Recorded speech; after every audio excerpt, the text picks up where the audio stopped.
Okay, so last session finished. Actually, let's just give you a brief recap, shall we?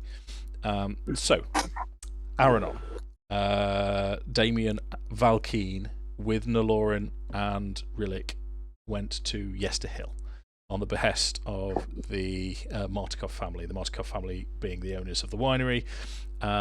You saved the day in terms of the winery. Blights were invading their home, and Valkyn came up with the idea of snapping this mysterious-looking staff, which killed all of the blights.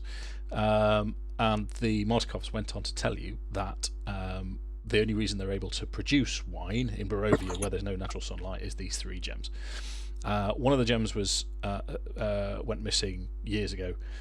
The second one went missing a couple of months ago. The third one went missing a few days ago, and it was via these blights and druids. You traced them back to Yester Hill. You got to the top of Yester Hill, where there's a circle of stones, and you, as you arrived, Strahd arrived with the Veiled Lady on the back of a nightmare, and they flew in, and a ritual started. So druids and berserkers leapt out of the earth.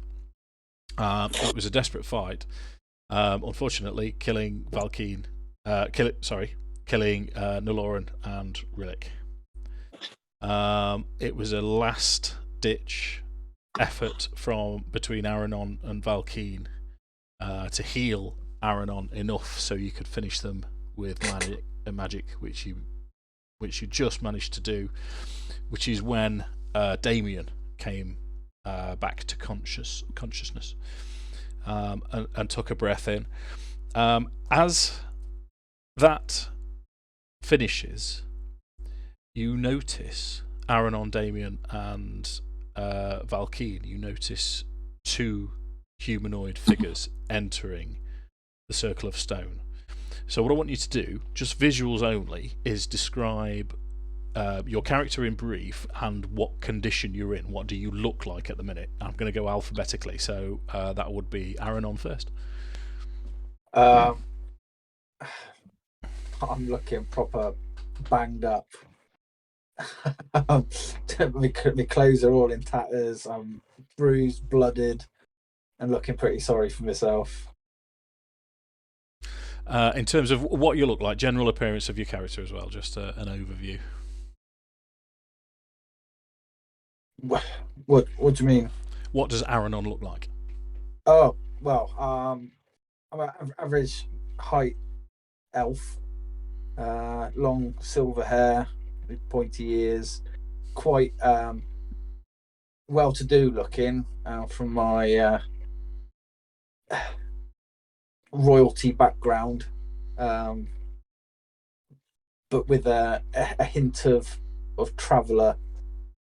You know, I don't flaunt my appearance, you know, but if you look, you think he's from money. He is. Nice. So Damian, what kind of condition? What's your general appearance, and how do you appear at the minute? So I mean, Damian is a relatively well-built human. He's got kind of like tawny skin. He's got kind of a, you can see like almost like an Eastern European type skin tone, with dark, almost kind of like shoulder length hair with a short bit of stubble. He's battered and bruised as well, got blood kind of dripping from his lip and various wounds all over his body, but he just has like a sorrow in his eyes at the moment, like just a look of pure defeat about him, almost like hanging his head. Okay, so same for Valkyn then? So Valkyn at the minute is looking absolutely knackered. He's looked like he's run a marathon, basically because he has run a marathon. He's basically taking a knee on the floor at the minute and just like, let me just catch my breath. In terms of his appearance, he is kind of dressed in very long, sort of black leathery trench coat type thing with like a bit of a waistcoat, black leather waistcoat type thing underneath it. It's got a bit of a sheen to it, with all the blood that's on it from battle. In terms of his face, you can't see his face because he is messed up. But you can tell by the way he sort of holds himself. He's an angry chap. He's angry at life. He's angry at life, mate. Yeah. He's angry and all miserable. But yeah, quite an imposing. He's quite a tall, slender figure. But yeah, doesn't you can tell he's stunned about a lot of stuff. Doesn't he's quite tight-lipped about his past. Okay. Not very forthcoming. Nice. So that takes us to our two newcomers, Brungrik and Theron. You crest the brow of the hill and look inside this circle of stone. You've already seen this nightmare, this demon horse with fiery mane and fetlocks, with two figures disappear into the distance. You made haste up the hill, and in front of you is a massacre. There's bodies everywhere. I'm going to take you to the actual map that we left on. So everywhere you look, there's a large concentration of charred and burned bodies here. There's dead, sort of berserkery, wild-looking figures all over the shop.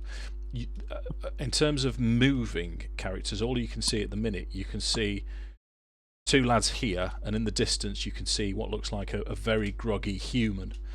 An assassiny looking fella here, and a high elf, quite well to do.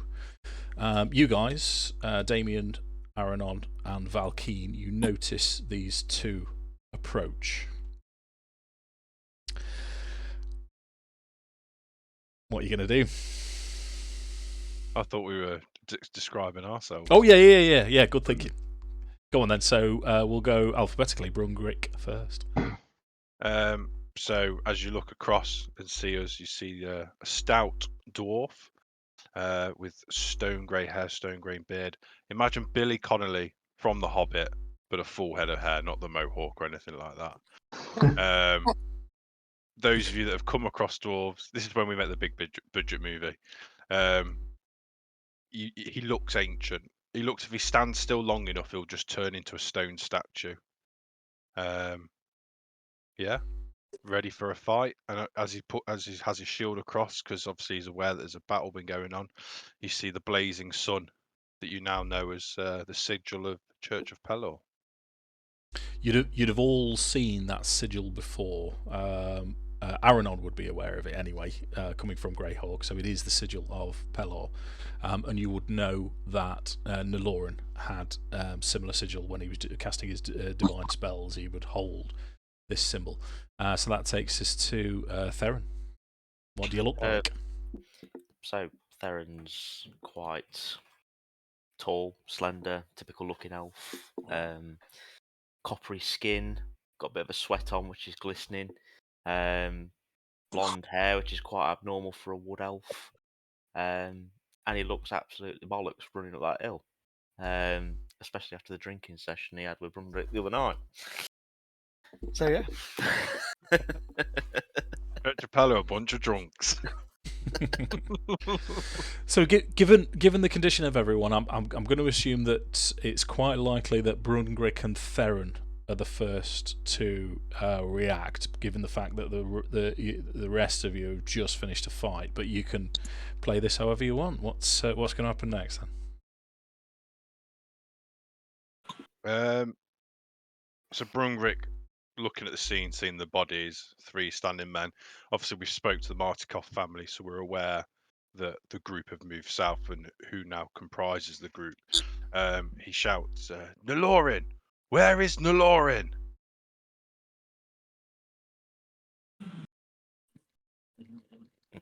I don't think he's here, Brungrik.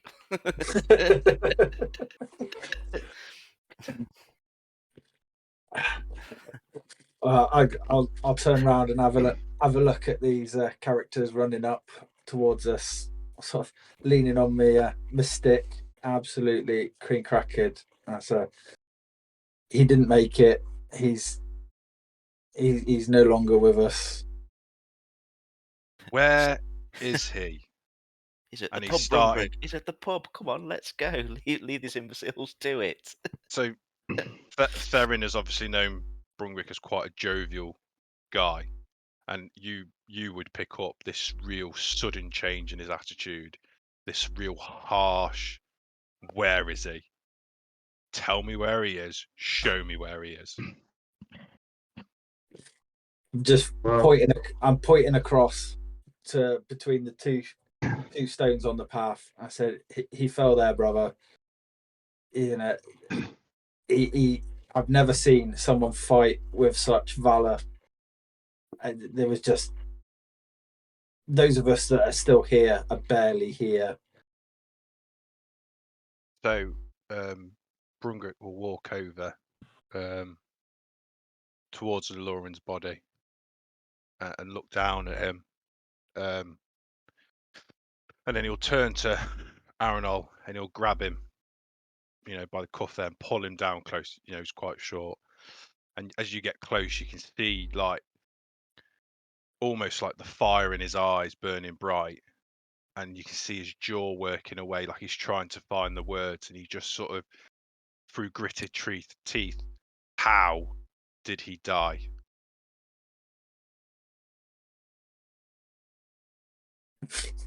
I'm going to be blatantly honest and say I can't remember. It was so long ago. He was made into a pancake, is what it is, how he died. Yeah, wasn't it the big stone thing that squashed him? Yeah.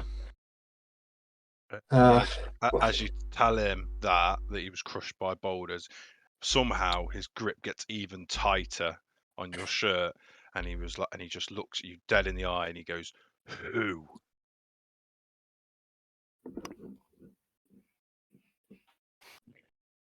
At that point, I feel like having seen like the scuffle kind of going on with Brungrik holding Alanonl by the collar and like almost holding him to ransom, Damian would kind of like wander over with his head kind of still hung, and he'd say he fought well, but Lord Strahd proved too much for us all.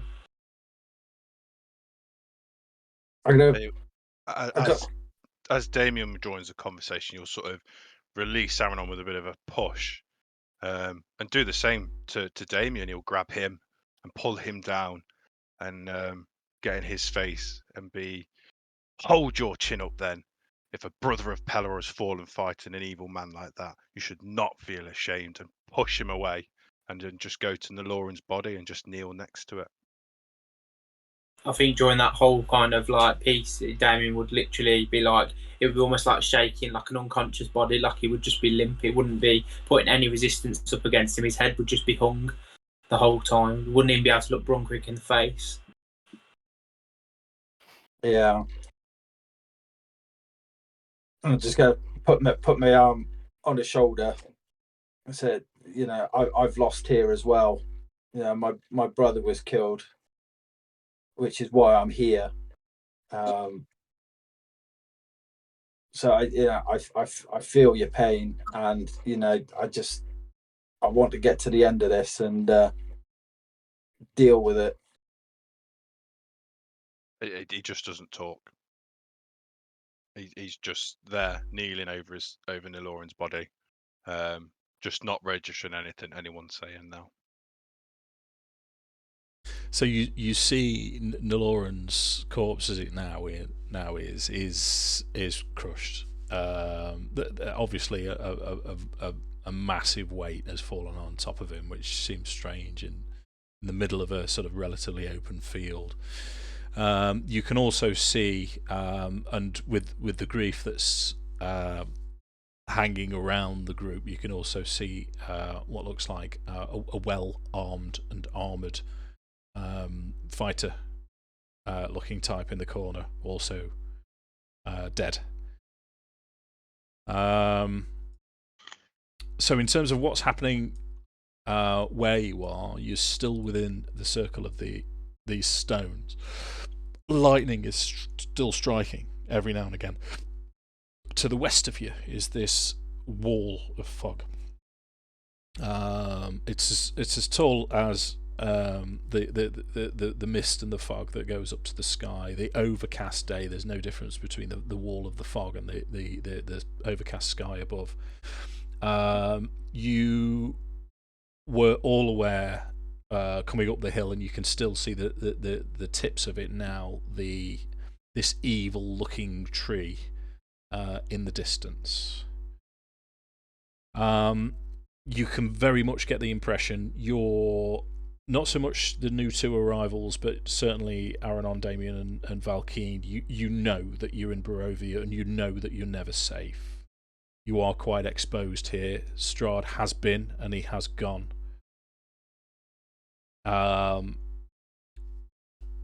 What's next? I think at this point, Theron will be walking past and going, "Come on, leave the dwarf to mourn. Let's have a look at this tree." And he'll walk towards the tree. Okay, so the tree is out of the circle of stones. There is an exit out.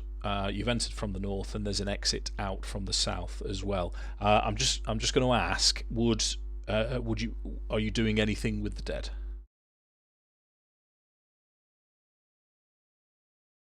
Brungrik's got one last thing to do, but that's not until we leave.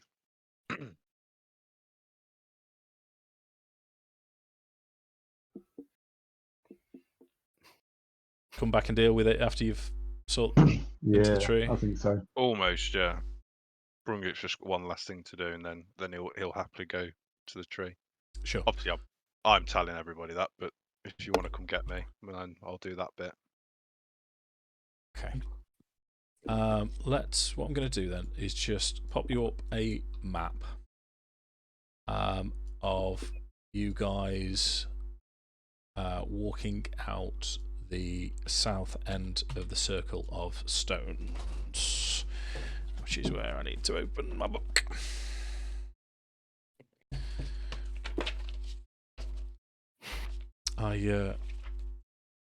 There's a lot to be said. I know a lot of DMs like to make up what you can see. I figure I paid good money for this thing, so I'm going to bloody well read it to you. If I can find Yester Hill. There it is. So, at the south end of the hilltop is a sickly copse, a grove of dead trees and shrubs, with a huge misshapen tree at its core. Blood oozes like sap from its twisted trunk. Skulking around the tree are 6 gangly humanoid creatures covered with needles. Embedded in the tree is a shiny battle axe, beneath which lies a humanoid skeleton.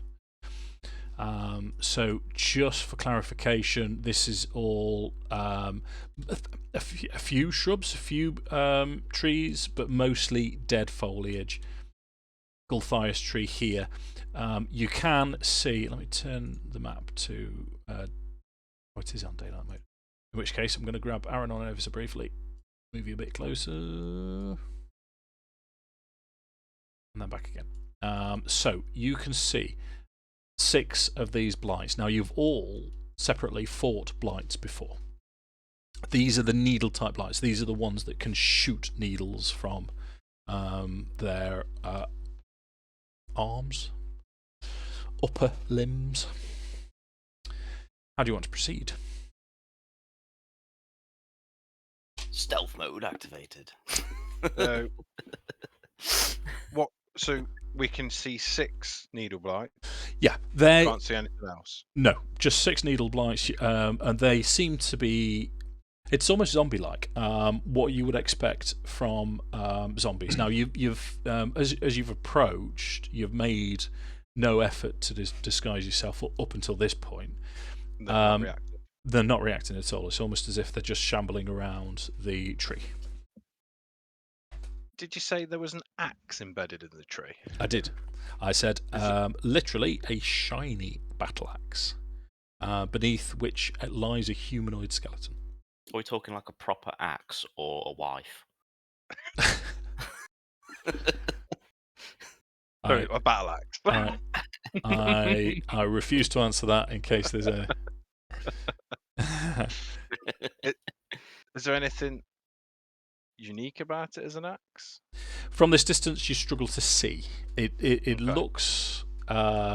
It's embedded in the axe, so as if someone's taken a swing at the tree, and then the axe has got no further.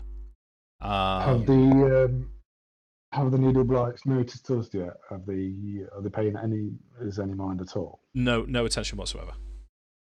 So Brungrik will turn to the group and clearly crestfallen. He says, I know what we're dealing with here. And he sort of spits at the floor. That's a Gulthias tree. Those are its guardians. I've dealt with one of these before. 2 ways to kill a Gulthias tree. You chop it down root and stem, or you hallow the ground. We're fine until we attack the tree, then its guardians will come after us. However, Theron this will one turn around seems to lightly Grumbit and guarded. like, do that kind of thing, going, well, I can attack them from here if you want me to. However, that one does seem lightly guarded. And that axe looks interesting. My character's quite impulsive and a bit of a drunk, Mm. just to make you aware. So, I mean, to be honest, my character would probably say, right, well, there's 3 there. I'm pretty sure I can hit 2 of them. And look at the dwarf, because Right, obviously he's made quite a decent impression on him. So just to reiterate, the 3 the 3 people that other people that are with I'm you just looking. have had the literal shit kicked out of them. You can tell they're hanging off their asses here. So I'm going to cast Prayer of Healing. How long does that take? Oh shit! It takes 10 minutes. Forget that. Literally, as you were saying, I was reading it, going, "Hang on a minute, that's not right there." What about? Well, the what about if blights. I try and The blights sneak aren't paying behind you the any town? attention whatsoever. Okay, yeah, we'll do that then. I'll cast Prayer of Healing on the group. So, there you go. 21 points of healing. What, to everyone? Yeah. I rolled That's, double 8. that's not bad. So this takes 10 minutes. Anything else anyone wants to do during the 10 minutes? See, to be honest, I'd probably go, right, well, while you're doing that then, because he's Have a seen his recce. magic in action already, he'll probably get into a position where, if they do notice the group, where he can ambush them. Because at the end of the day, he's got a decent range anyway. He's got up to 300 foot of range with his longbow. Okay. With a sharpshooter perk. So, well, this is what I was going to do. I was going to start suggesting a strategy for moving forward towards the tree. So, can I potentially stealth up to the tree to remove the axe? Yeah, you can attempt to. So, from what I'm led to believe, that's 2 stealth rolls, one from Valkyn and one from Theron. And then there's this sort of 10 minutes that it takes for Brungrik to cast his healing spell. Did anyone have anything to do in the 10 minutes? Yeah, I want to.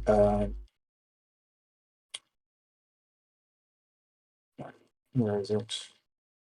25 stealth I got, Dave. Of course you did. 25 also. It's a stealth off and a draw.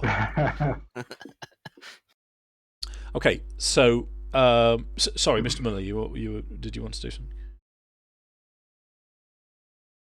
Yeah, I'm going to use my Pearl of Power just to expend or add a slot. Yep. Okay, I'm assuming that you're going to take a 3rd slot back. Yeah. Okay.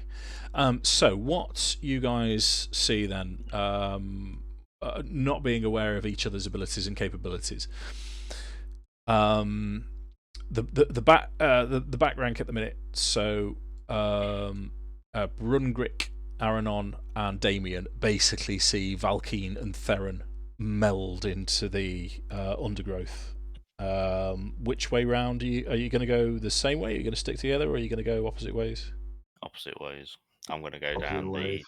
I'm going to go down this way. Sure. So as Theron disappears into the brush, or Valkyn disappears into the brush, neither of you can see each other as well. And there's sort of a mutually appreciative. Oh yeah, this guy looks like he knows what he's doing so far. And Brungrik, you've not seen. You've seen Theron meld into the shadows, but you've not seen Valkyn do it, and it's uncanny. Theron is very much from shadow to shadow through the underbrush, but even then you can't make him out. Valkyn almost as if he is the underbrush. With the cloak that he's wearing, he does very well to sort of disappear and wander around. So give me an indication of, because Valkyn, then, were you going to go sort of circuitous and then try and get to the axe? And so you first, then, and then Theron. What's the plan? I think I was going to go straight down the middle from brush to brush here, almost in a bit of a cocky way. It was just a kind of little bit showing off in front of the newcomers. Right. Okay. So you're going to sort of every now and again sort of appear from the underbrush and go, and then carry on type thing. Yeah. Right. Like a meerkat. Yeah. Okay. And then Theron, what was your plan? Theron was basically going to go into a better position where he could see all of them, so to basically start taking them out from a range. Sure. He's fought needle blasters before, so. Okay, so Theron, you'd make your way round to sort of this position here. I'm quite happy for you to move your token so you can see all of them do. To get yourself into a reasonable position. Try not to get too close is all I'd say. I think if you go 1 or 2 clicks to your left on the screen, you might be able to pick them all in. There you go. So you can see. And you can get a little bit closer if you want to. Valkyn, you between, because there's a lot of dead twigs and leaves around, roll of 25, you managed to get pretty close. It's getting to the point where this here is quite exposed. Now it's still daytime. To get through this brush, you're not going to be able to do it unseen. So we can get you to this part here reasonably stealthily, but if you're going to approach to get the axe being here, other than being literally invisible, there's no way that you're going to be able to do it. Okay. Let me hang fire there. What's everyone else's plan while all this is happening? In fact, let's stick Valkyn there so we know what the rest of you are going to do. So being aware that obviously they're all hurt, Brungrik will offer to go up to the front and hold the line, and he'll suggest that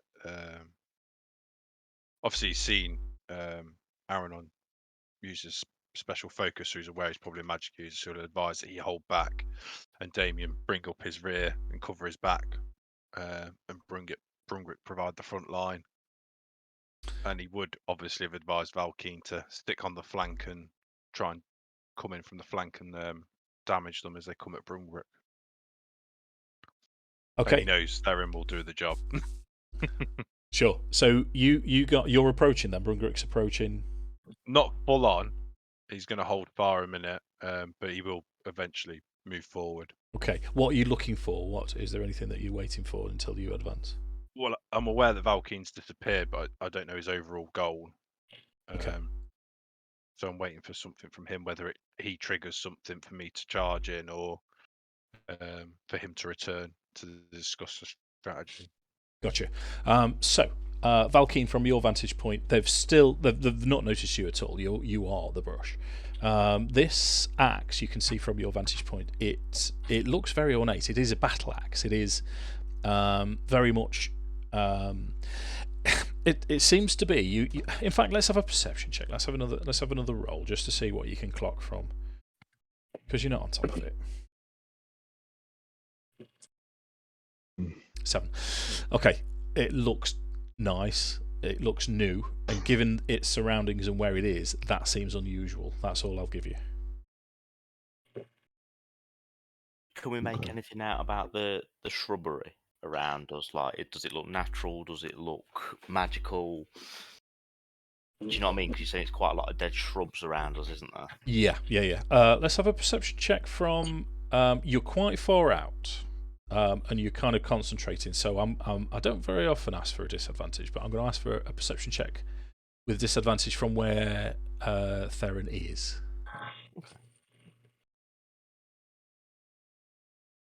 Yeah, it's dead shrub. It's just shrubs and leaves, bits of tangled roots. Most of it appears dead. There are everything that you can see that's green is a sort of a new growth shrub. Seems to be reasonably well established, but everything around it is difficult terrain. Thanks very much. So, are you still approaching the axe, Valkyn?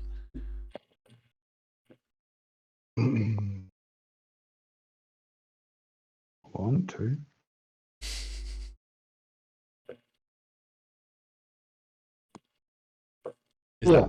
Yeah. So yeah. you got. Okay, and we're going to approach cautiously, keeping my eye on all the needle blights around me. Sure. Yep.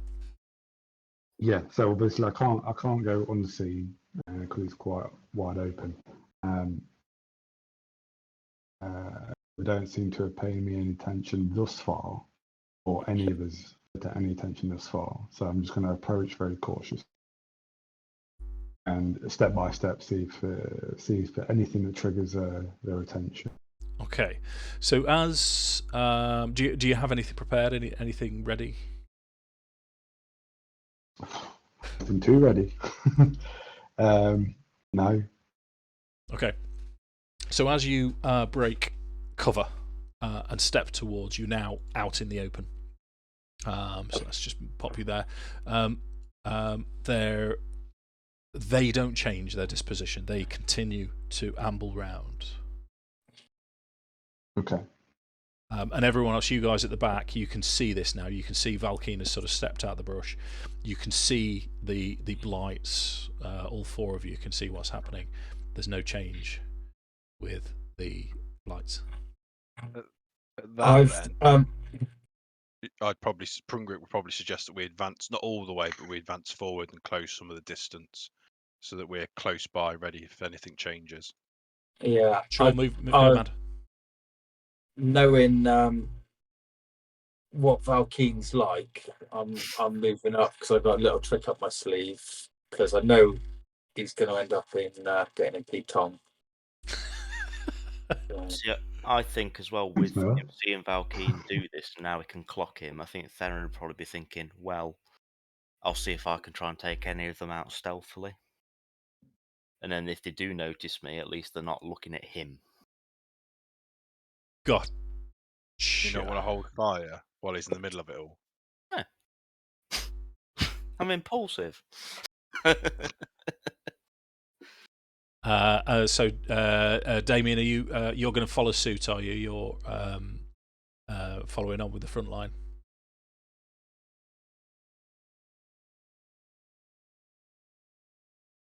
Mike.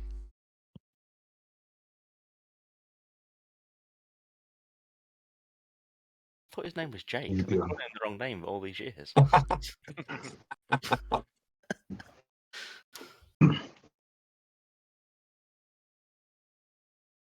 Look at his concentration face. I know, bless him. Can someone call him so see if he can hear us? Oh, he can hear us. We can't hear you, dude. Oh. Hello? Yeah, we got you. It's not I can't hear him. very, very broken. Yeah, that's not great. Try quit out and re-enter, Joe.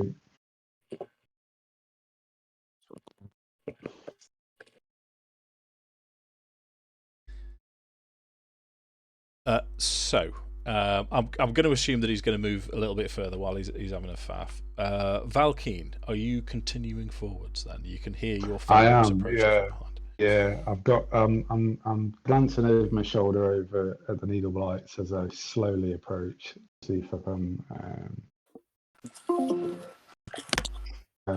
getting any response from the needle blights. And I'm going to slowly walk towards the axe, the hilt of the axe. Sure. So move yourself up to the tree then, dude. You managed to get all the way up. It's step by step, and you're sort of you're judging what's going to be happening. These needle blights are paying no attention to you whatsoever. As you get to the axe, this very much it looks like an axe from two worlds. The best way I can describe it is it looks like a dwarven battle axe made by elves. So it's what you would imagine your stereotypical dwarf to run into battle with. However, the adornments and the finery, and there's pieces of filigree around it that are made of leaves, and it is a very fine looking weapon. Embedded in the blade of it is embedded into the tree trunk. So at this point, I'm going to grab the hilt of the axe and sort of launch it upwards to try and pry it away from the tree. It's like a hot knife through butter. It slides out of the tree, and it's almost, you know, that there are properties to this axe because of that. Instantly, I'm going to glance over my shoulder at the needle blights to see if the needle blights still haven't paid any attention to you. Cool. So at this point, I'm going to walk back to Brungrik,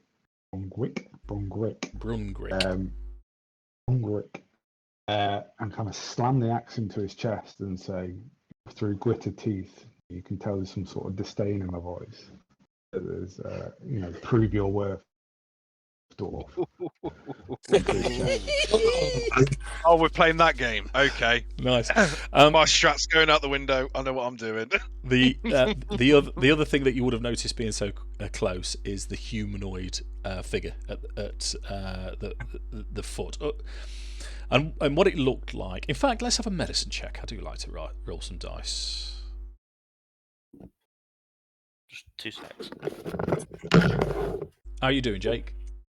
Yeah, I should be back up and sorted. Sound. Are you happy with your position on screen? Yeah, I mean, at the moment, Damian doesn't really want to get into another fight. It's kind of almost like walking right behind Alanonl. It would almost be like he's pulling on his cloak and saying, look, Alanonl, this is not another fight that we need at the moment. We're weak. We've lost 2 people. We can't keep doing this. Okay. Johnson's medicine check's gone that bad that he's had to disconnect. Oh, there he is. He's quit. He's rage quit. Yeah. How many natural ones? It's about.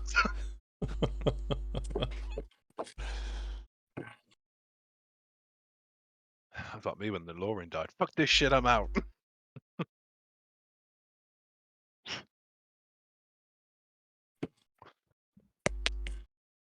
What we're saying, Johnson? You got a medicine check? Sorry, I dropped out for a little bit there. That's all right, dude. Medicine check, yeah. Yeah, please. Be sure. Glad to Yeah, you think it's bones, but it's collapsed at the around the roots close to the axe. It appears to be humanoid. The leather armor that it was wearing is it's tattered. It's mouldy. So Valkyn, so you returned to Brungrik, so you're over here now.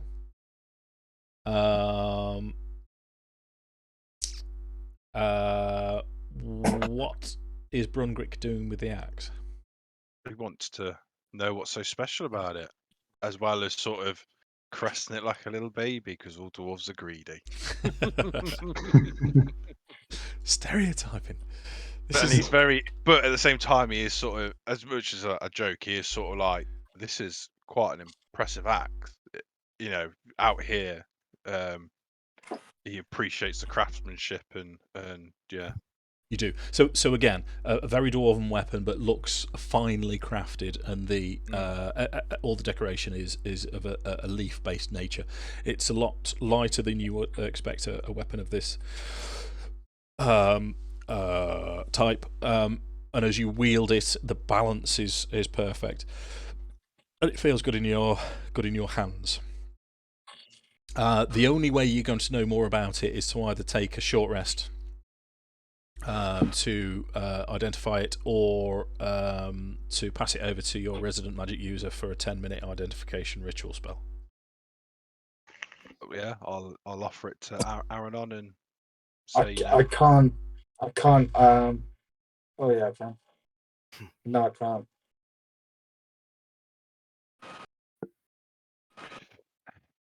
So the way I look at it now, then, and I'm a bit metagaming, but you could imagine this as a conversation. We've got two choices.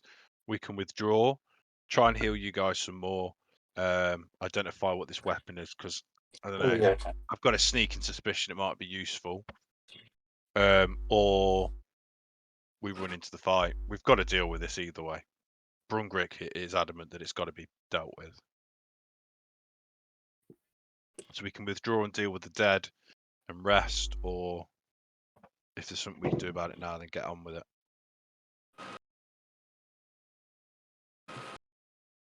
I think at that point, like, Damian would potentially look up at Brungrik and he'd be like, "But you don't understand, dwarf.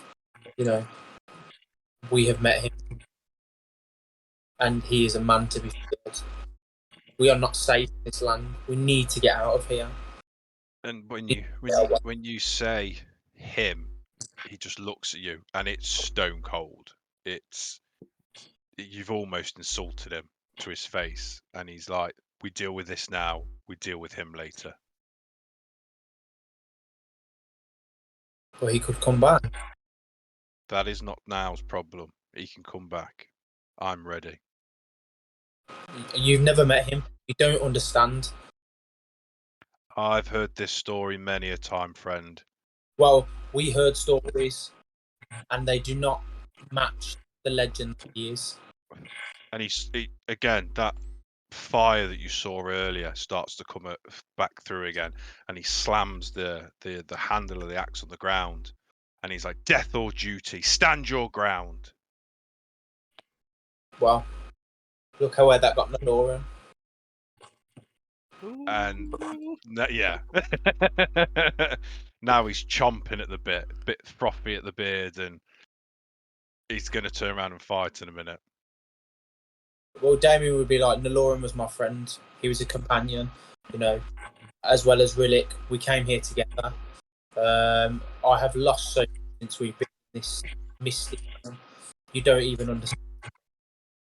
And he'll step up to him, and he says, "You knew him how long? I raised him as a boy. Don't tell me what you've lost. I've lost so much more. Now, man up and get in this fight, or get out of my way." And he's seething. He's almost like hot to touch. And you've pissed him off. You can get into your fight, but I urge you not to get any of my friends killed. He's stomping off, mate.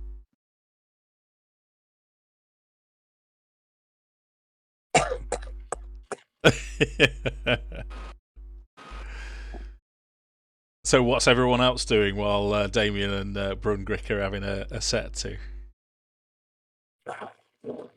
I'm sticking some old Toby in my pipe while this is going on. So through all of this, and you're having a full-on verbal confrontation. in front of these blights, and they're still paying you no notice whatsoever. You do. I mean, the other thing that I would say to the Valkyn notice, you can all notice it from this distance, especially Valkyn being closer up. This tree, with the sap dripping down it does look like blood, thick clots of blood just dripping and oozing down it. It's and there's pores and sores all over it with this blood sap dripping down it. It looks like the same spongy material that the staff was made from. It's even without any checks, even without any abilities, this tree radiates pure evil and malevolence.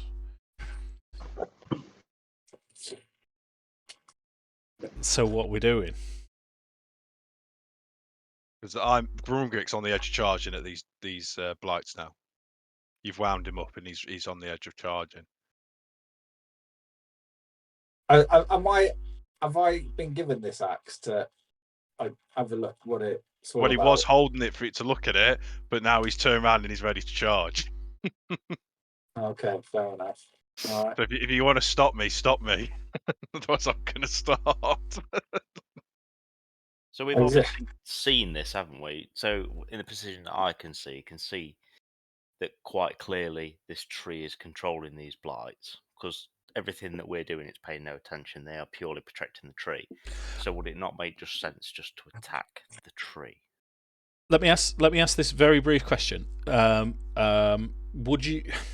I'm gonna take this from Theron. You would have no dealings with a Gulthias tree before. On the way up, would Brungrik have told Theron about Gulthias trees? So yeah, so the conversation about the Gulthias tree would have been as we walked away from the bodies.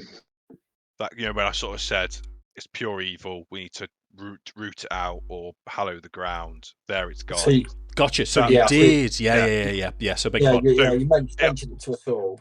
Yeah, I think there was a bit of a time lapse there, but that was what I was trying to get across. Is as we walk across and he recognises the Gulthias tree, that's what he sort of said to everybody. Okay, so yeah, sorry, Lewis, Theron. Yes, it appears to be the Gulthias tree that is controlling them. So you're sort of stuck out on the edge here, stealth. You can hear this altercation, and the needle blights aren't paying you any attention. Did you want to do anything then? I mean, to be honest, he's not a thick chap, especially him being he was part of the defence corps in his woods. So if he's heard this altercation and he's noticed that the blights are still not doing anything, he's put two and two together and gone, right, the only way we're going to be able to do this is to attack the tree. As soon as we attack that tree, those blights are going to attack. So he's basically just coming up with a strategy now. He's keeping a close eye on Brungrik as well, thinking, well, if he's charging in, I'll get involved. Oh, he's marching towards them. Yeah. See, at that point then, I think it'd be a case of, I know this dwarf's abilities is going to take down the ads, I think. Okay. Anyone else? Anyone else setting up for anything or saying or doing anything? I'm gonna grab hold of Brungrik by the shoulder and say, "Hold on, think. You know, chill your boots. Let's have a look at this. If you've obviously got it be in your bonnet, and you just want to take out your anger on this tree and that. You know, we've got to do this, but let's come up with a sensible plan. Let's have a look at this axe, and then let's put these arguments behind us, and let's come up with a sensible plan. If this is doable, we're knackered, we're exhausted, we've lost friends, you've lost family.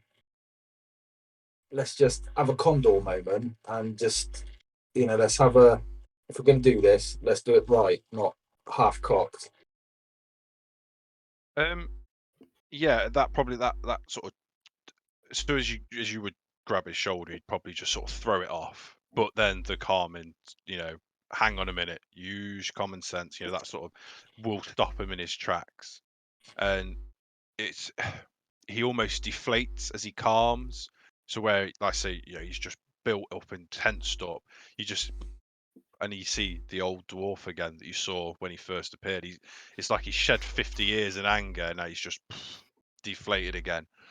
And he's like, "Aye, you're right.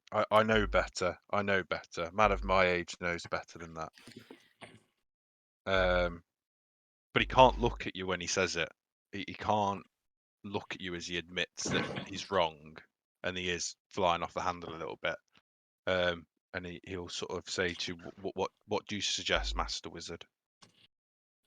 So, well, Master Dwarf, you're clearly a veteran of stature. That's. I'm sure you're a great strategist. Let's have a look, see what this axe is all about. And while I'm having a look, you come up with a strategy on how we can deal with this. You know about these trees. We've got, as soon as we attack, we've got a fight on our hands. More than half of our company are battle weary, so we can't rush into this we half cocked and make a hash of it. We've got to come up with a foolproof plan. So I'll look at the axe, if you'll permit me. You get amongst everyone else and let's come up with a proper plan. Just a meta game. Are you suggesting a short rest or a 10-minute rest? Well, we could do it. Whilst I'm looking at it, does that count as a rest as well, or because I'm doing something, I'm not resting? You could do it as part of a rest. If you took a short rest now, it would last an hour. In that hour, you could spend your hit dice to get your hit points back. For Alanonl, you could use your arcane recovery to get up to 4 levels worth of spells back. Valkyn, you can get your hit points back. Damian, you'd get your second wind, action surge, and be able to spend you could incorporate your ritual casting of identifying that, and not only that, Damian, you've potentially got something that you'd want to look into, cogitate over during a short rest. The Whitney's looking at them too. So Brungrik will agree to let you rest an hour, recuperate some strength. He'll probably look in the direction that Theron went to sort of indicate for him to come back and hand over the axe to you. But he struggles gave us like 21 hit points, didn't you? Yeah. With your healing, yeah.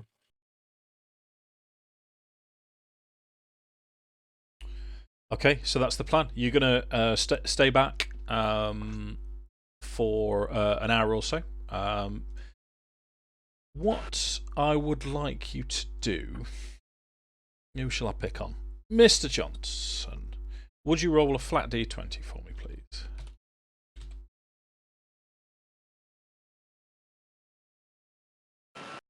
I have a bad feeling about this. So do I.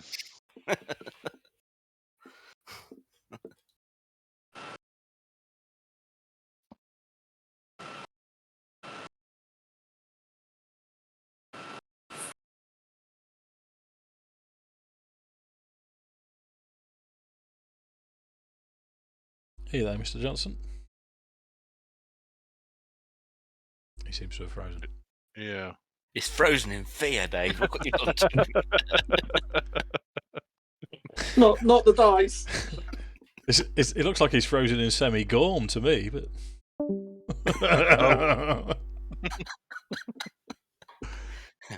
Nope. I'm out. There's dice involved.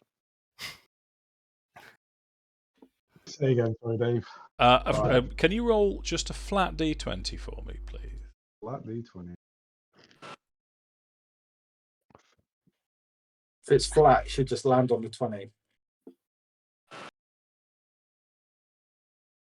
Steady 17, Dave. That is a steady. Gentleman 17. Bear with me a second.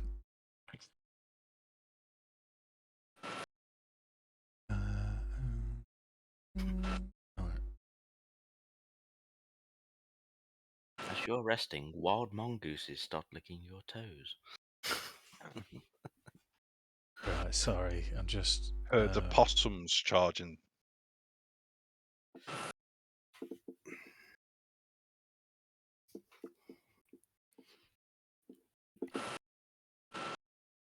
Right. For some reason that's not working. Sorry.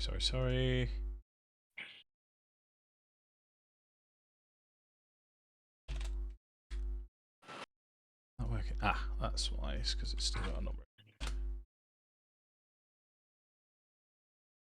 I'm trying to customize this thing for. So you can go ahead and take your short rest. Add your. Spend your hit dice. Do what you need to do.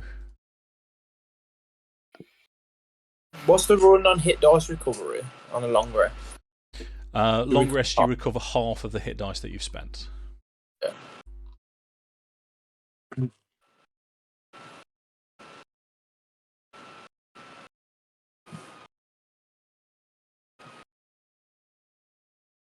There we go. So during that hour, Alanonl would identify the battle axe as being. It does have magical properties. It is a magical weapon.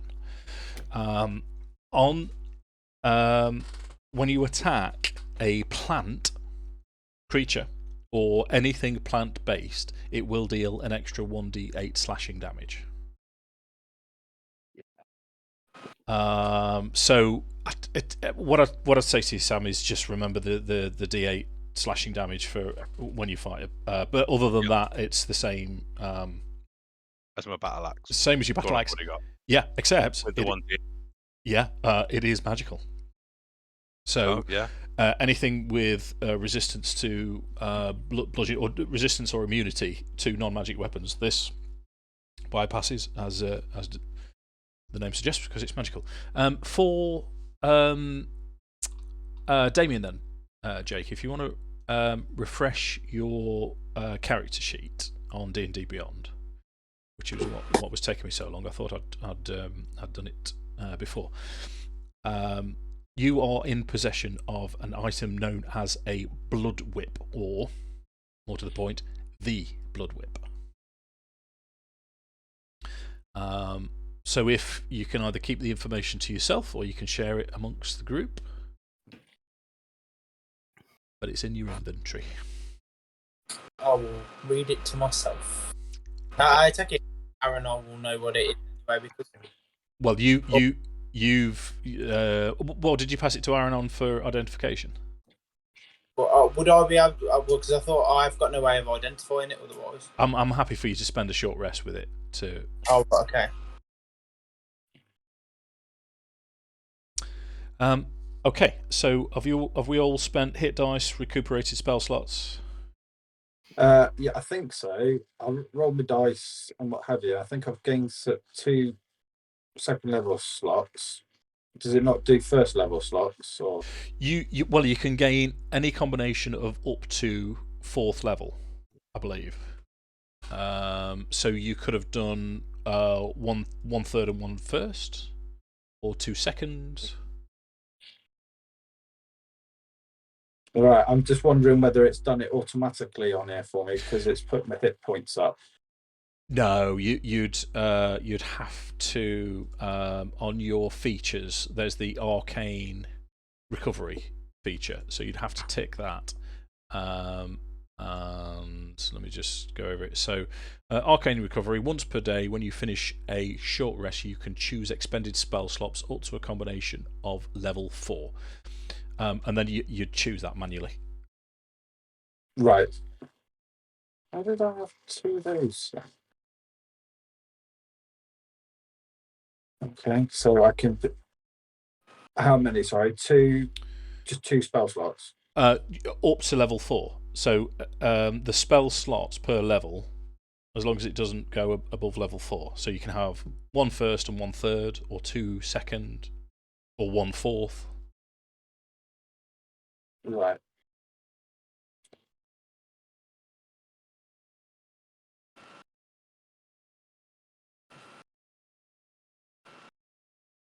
could I do a 1 and a 3? Yeah, sure.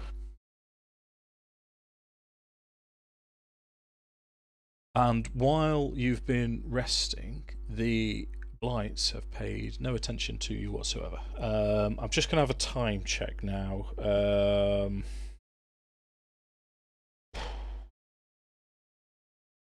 It's going to be getting dark near, if not at the start of nightfall. So you've gone through. You're certainly well into evening. We'll say it is getting dark.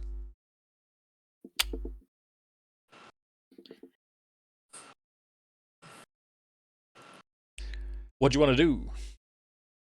Are we gonna go for it? Are we gonna attack it? Yeah, how does everyone else feel? I know you want to, and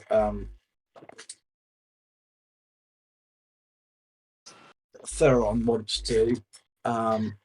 Damian's pretty reluctant, and Valkyn still sulking that he gave you the axe. So, you know, I did say let's formulate a plan. So Brungrik will suggest as a strategy that Theron do what he was planning on doing before, go out and shoot from range. He'll advise Theron to aim for the creatures over the tree. He suggests that, seeing that Damian's using a whip, that Damian stand behind him and let him take the brunt of the front line. Valkyn flank and try and hit the opponents that Brungrik engages with, and then Alanonl just does his shit from behind and tries to stay out of the way of the enemy. Theron will probably turn around to him and say, "I don't mind doing this, Master Dwarf, but I'm a bit parched." Aye, laddie, we'll have a sup after. And obviously walks off with his head down, going, "Oh." Oh shit! And I'm an enabler.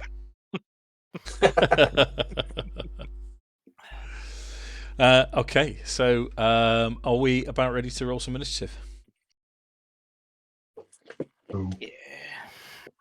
Roll, Ricka, roll, Ricka, roll, Ricka, roll. Do you want me to re-roll stealth again to get in my position, Dave? Are you happy for me to stay where I am? We'd best re-roll your stealth. I knew you'd see that. Nat 20, 30. Of course it is. Why would it be anything less? Challenge accepted. Right, what? So you put your 30. Put yourself where you like. Are you? What's Valkyn doing? Do you want me to do a stealth roll as well? But I'm kind of visible at the minute. Yeah, okay.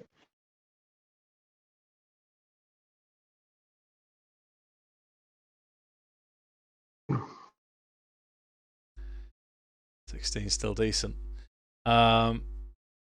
So Damian, Brungrik, Alanonl. So roll your initiative on D&D Beyond and map tools, and then we'll figure out what everyone's doing.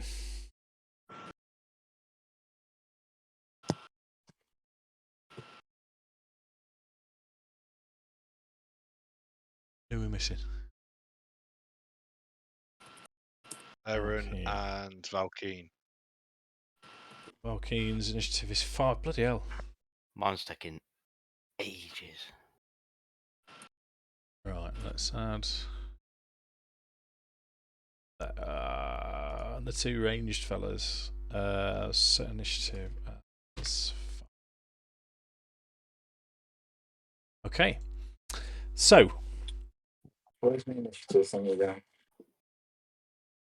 Say again, dude.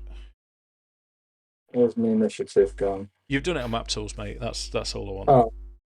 Yep. So, Damian, looks like you're first. What are you doing? I think Damian would actually fully hold his action at the minute. He's not going to start running in because he's still kind of holding the I think the persona Damian's got at the moment is like a full defeatist attitude. Right, it's almost like so far what they've come across in Barovia is like just pummeled his fighting spirit into the ground, and like he's not really got much reserve to kind of get back up and go. Like the trauma that's happened so far has kind of just kept knocking him down, and he's got up for the last few times, but he's now really like trying to amass this kind of courage to go forward, but he's just like, I can't. Okay, righto. So he's gonna have heard Brungrik's plan, and he's gonna be like, okay, well, I'm not gonna leave anybody to die, but at the same time, like, but I'm gonna react to what needs to be reacted to, but I'm not putting myself in harm's way to start off with. Okay. Do we want to position up before we actually go into initiative order? Yeah. Yeah. So again, the blights aren't moving, regardless of the fact that you've just been discussing, whatever you're going to do. So you can put yourself where you want before we actually start the fight if you wanted to. Yeah. Hang on, let me get a measure of the. Oh, might need to be a bit closer.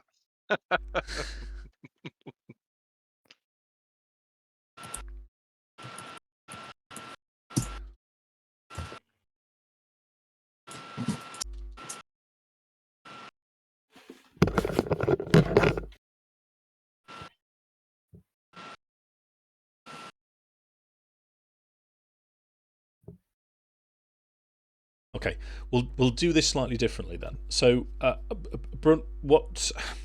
it's all revolving around Brungrik at this point.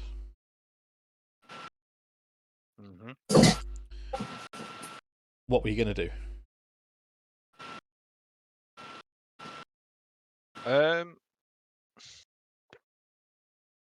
So he's concerned that this isn't it. Like he's experienced this before. He's defeated. He's destroyed a tree before. However, he can only deal with what he can see.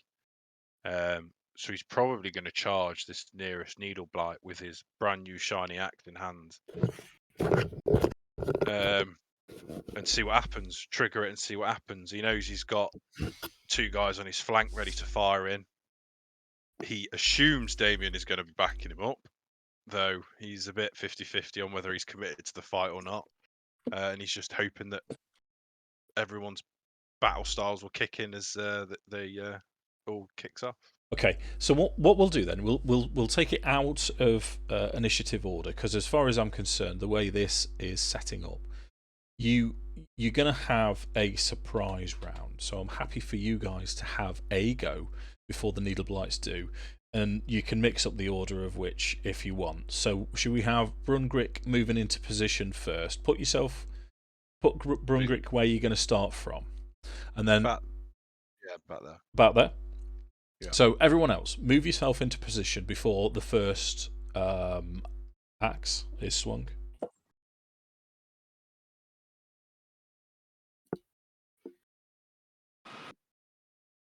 Happy there? Happy there? Okay. You happy there, Jake? Yeah, I'm 100% happy with that. Right. So we can now take this out of order. I'm going to ask Brungrik to make the first attack roll, though. 17. 17 is going to hit the blight in front of you. Awesome. So roll your damage plus d8. Oh god. Ugh. Yeah. Well, that saved it a little bit. 9. Okay, so the rest of you guys see with a solid thunk, Brungrik slice through the right-hand side of this needle blight and sever all the way down its right-hand side, as it then reacts aggressively towards Brungrik, and the rest of the blights start to pay attention to Brungrik and turn towards him and look as if they're going to move into combat. So, what would Damian be doing at this point?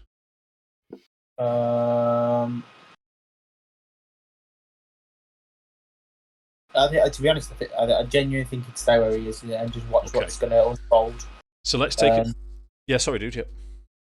Yeah, he's just going to see what's going to unfold, and he's seen Brungrik go and hit it, and see the Blights kind of got angry, but he's just going to hold his ground. Okay, that takes us to. Let's go further down the line to Alanonl. I'm just going to launch a firebolt at that light and At the same blight. Yep. Yeah. Okay, roll to hit.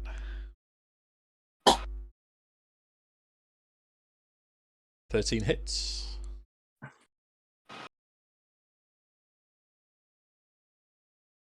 Seven. 7. I don't know if you remember fighting these last time. It was the needle blights that seemed to be particularly susceptible to fire.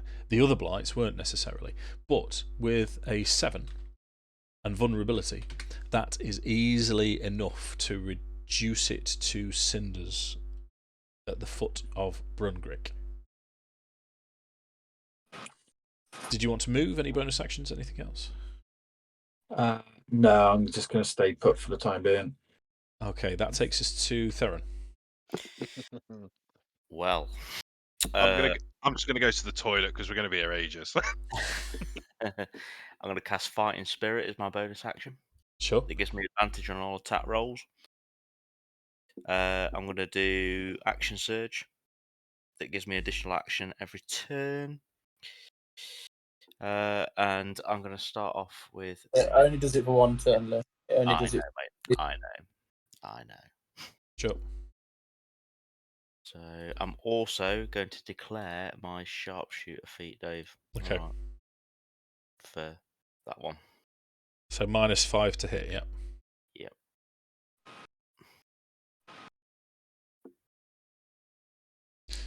Yep. 19 hits. Okay. So I'll do my initial damage first on that one. And we're adding 10 to this, so 25 damage. 5, yeah, for that one. Yep, is enough to kill it outright. Okay. Next one. I'm going to go for that one. Sure. I'm going to do my sharpshooter feat for this one as well, Dave. Okay. Ooh. 13 -5 misses. No worries. I'll try that motherfucker again.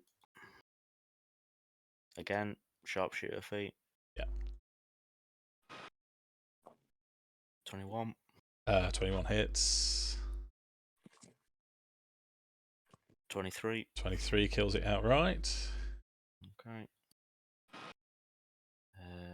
That one. Yeah.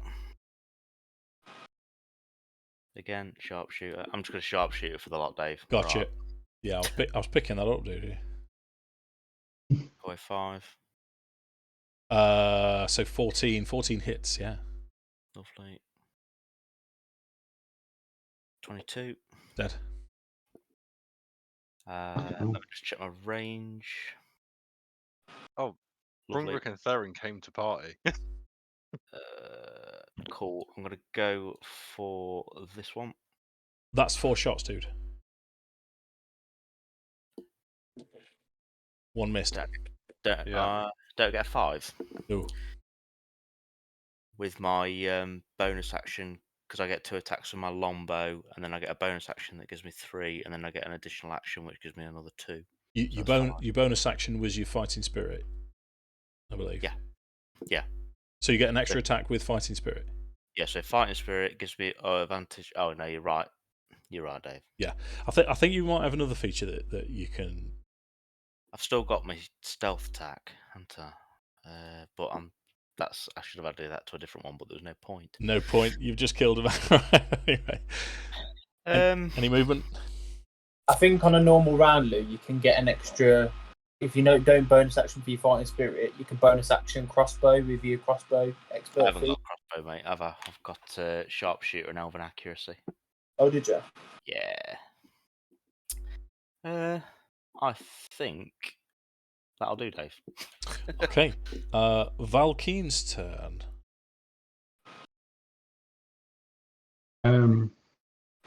So I'm going to be making eyes at Brungrik. Brungrik. Why do I keep saying Brungrik? Brungrik. Fuck me. Yeah, think heart is harsh sounding. Brungrik. Why I sprint towards this gentleman over here. Sure. Just to say, this is our stomp pal. I'm going to saddle up behind him. I get my assassinate because he's not taking his turn yet. Correct.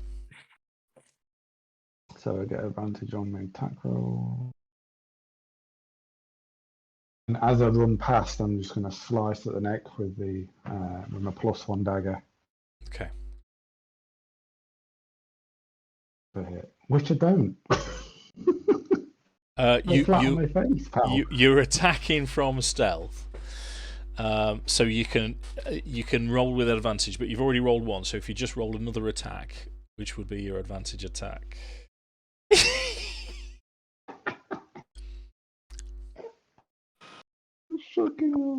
So that's 20. That's how it's done, is it? So that's so that's 20 feet. 20 feet of movement. A shit attack. Shit attack. Anything else? Basically, and the D&D equivalent of premature ejaculation. Yeah. I've just gone to Brungrik like watch this, pal. I've just gone falling flat on my face.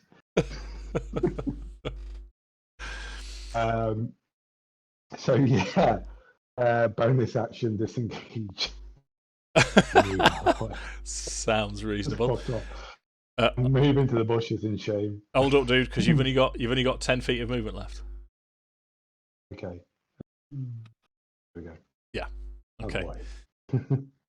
Right. So after the blights have fallen, all around the brush to the left and to the right of you starts to come and animate as the roots and the foliage either stand up or start to form into other blights.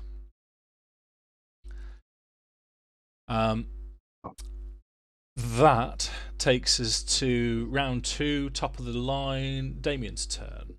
I would see the danger coming in from the. Would I be able to see the blights coming out of the brush? Yeah, from where you are, you can see blights have started to emerge from here, and it's almost as if they're putting themselves together. I'd like to think of these as sort of creak, creak, creak, and then they sort of stand up, so you see some here and here as well. So I'm going to move in to kind of defend Alanonl as best as I can. So I'm moving to here because I think that still leaves me with the 10 feet reach. You sure? Yeah. So I'm going to then bust out some whip using my new blood whip. Okay, yeah. So take a crack at. Just bear with me, it's going to take about 6 years for the technology to work, but we'll get there. Did you turn all of the settings down? I've tried all sorts on it, Dave. I'm definitely not a technological whiz. I've decided that technology is my calling. If I see you at some point, remind me and I'll have a look for you. 14 is going to hit. Yeah, so then it's going to deal...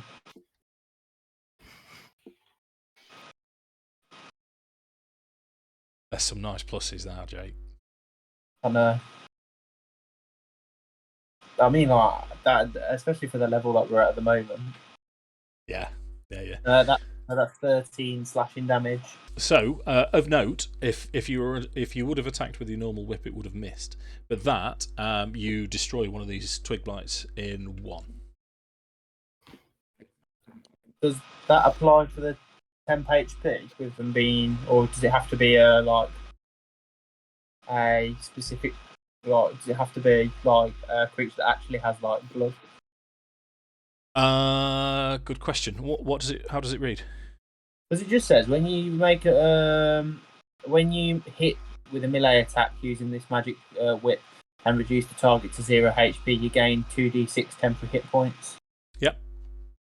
Anything? So And the other thing is, does that stack or does it just say 2d6 regardless?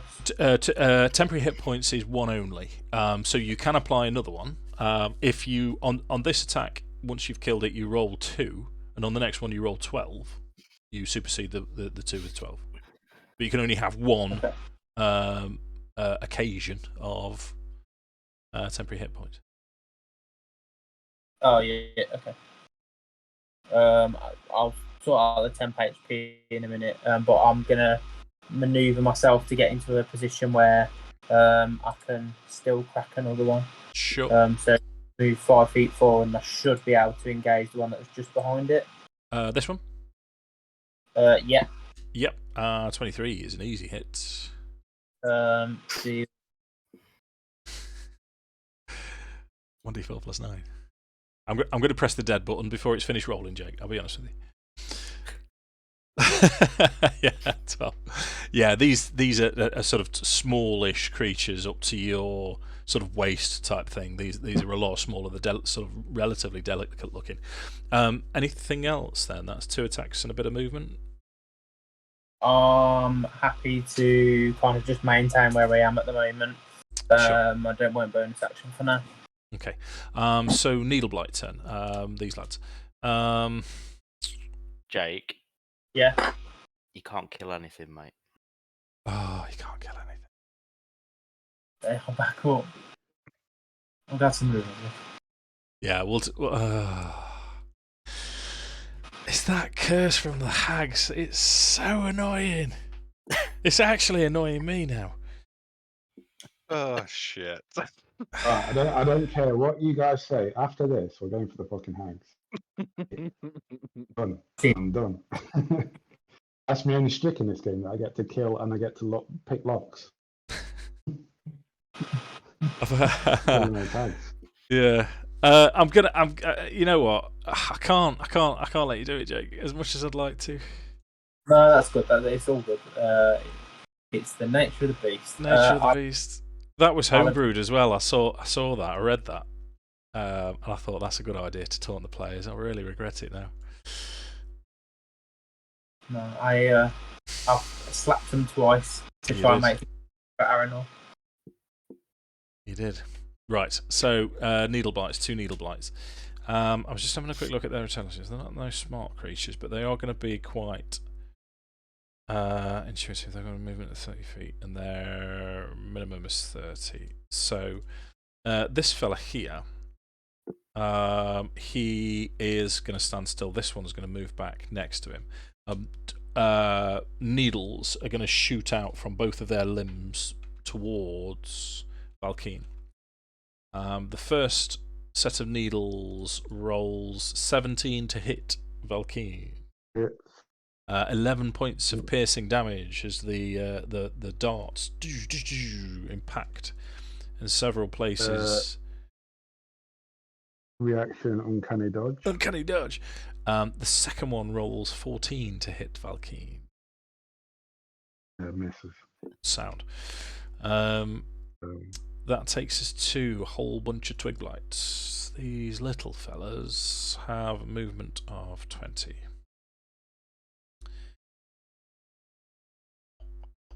I think they would try to swarm. Like Ewoks. 5, 10, 15, 20. Yes, but without the Yub Nub song. 10, 15, 20. 5, 10, 15, 20. I watched Caravan of Courage the other day. Did you? Shit.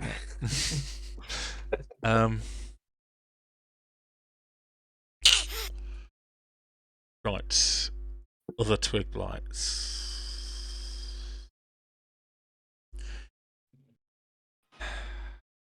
Come on, Dave. You know where they're going. 5, 10, 15, 20. 20. 20. Yeah. Okay, so attacks 1, 2, 3, 4, 5 on Brungrik. So 21. Warding flare disadvantage. Okay, we need to figure out how that works, don't we? This is the same discussion we had on the session a couple of days ago. Yeah. Deja vu. If we're applying disadvantage, that's got to be before the roll, isn't it? Which is why I called it at the beginning last time, but you just said call it if it hits. Yeah. Is there anything specific in the writing of the rule or in the writing of the spell? When you're attacked by a creature that can be blinded within 30 feet that you can see, you can use your reaction to impose disadvantage on the attack roll.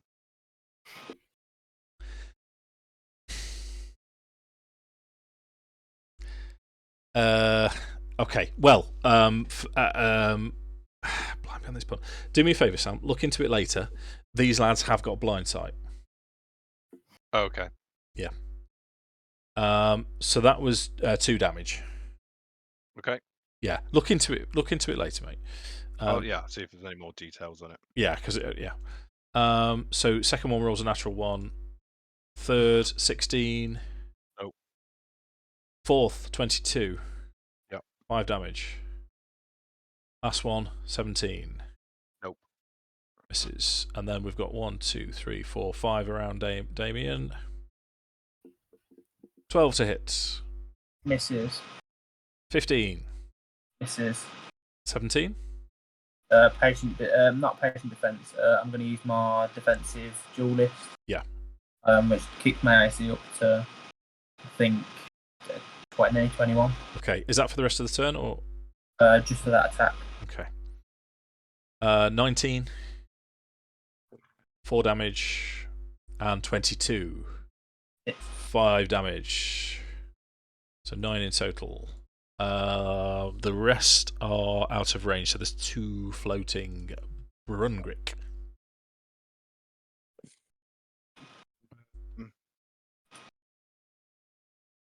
Cool.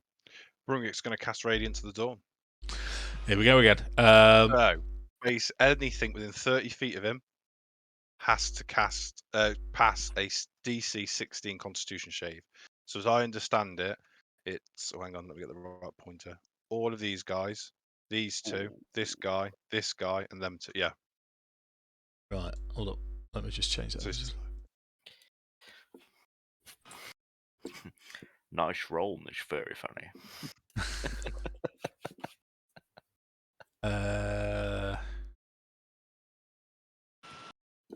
And just before he does, you're going to shout at Valkyn and go, "This is how you do it, lad."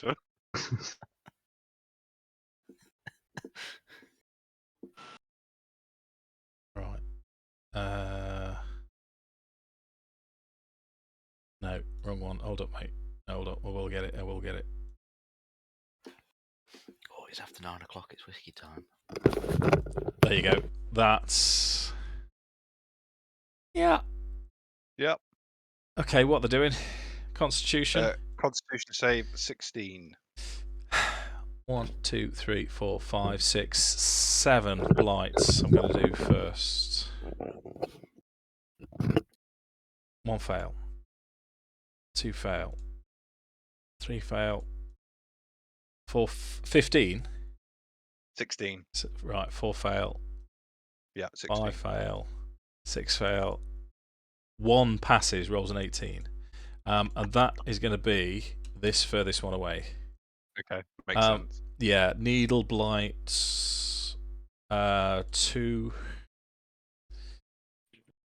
Natural 1 and 4. So both Needle Blights fail. And you're getting 1, 2 Vine Blights as well. Constitution save. 11 and 16. So the second one passes. Okay. So the fails take 17 points of damage. The passes take 8 points of damage. Right, even with a pass, that's going to kill that blight.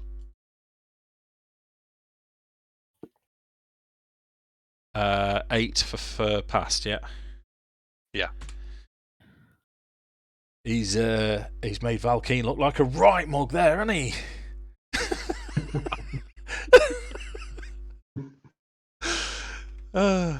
These new characters are quite nice, aren't we? Oh, we came to play. Interesting. Any other movement? I mean, you've killed everything around you, so you. Hang on. I'm not used to having any 25 feet, so I've got to check myself. Yeah, he'll charge that vine blight that's still standing. Sure. Bonus section.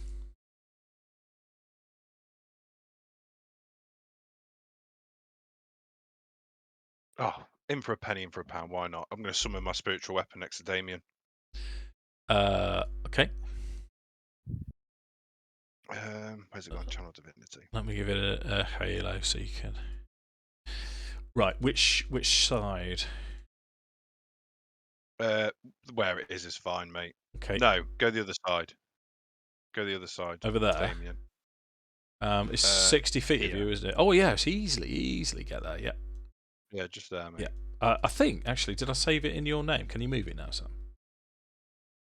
No. Oh yeah, I can now. Yeah. Yeah.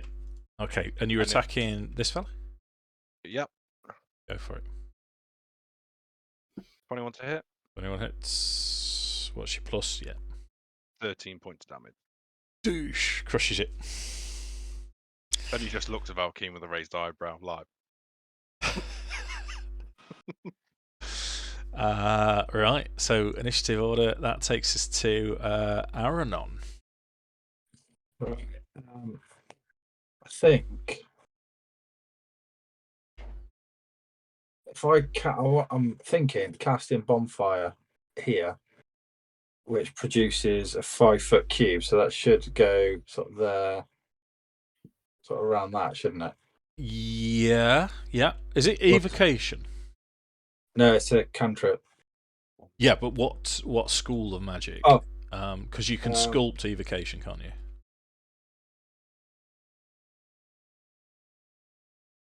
Yeah, I sculpt all my spells, can't I? Just evocation spells. Oh. The only reason I'm asking is because if you put it exactly there, Damian's yeah, it'll get Damian. Yeah. Yeah, that's what I was. Where does it say? It should say right at the top of. Oh no, that's on. It says cast at will. Yeah. So as you click on the spell, left click on create bonfire, so it opens up on the right hand side. Right at the top, it says conjuration cantrip, so it's a conjuration spell, not enchant evocation. Oh, so yeah, right, okay, got you. So I won't do that then.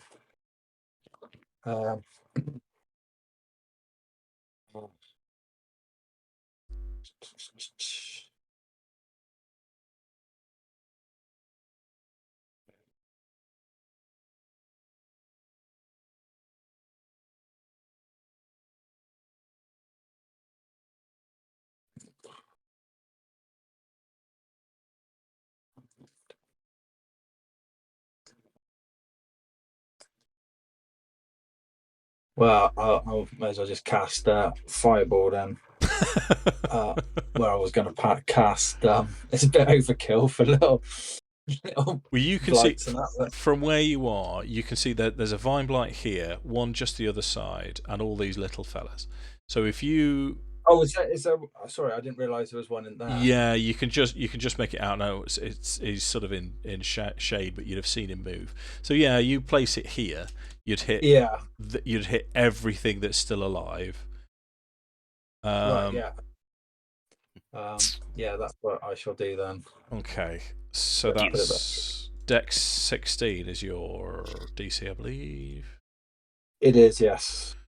Okay. Well, the vine blight on the left passes. However, roll your damage then, dude.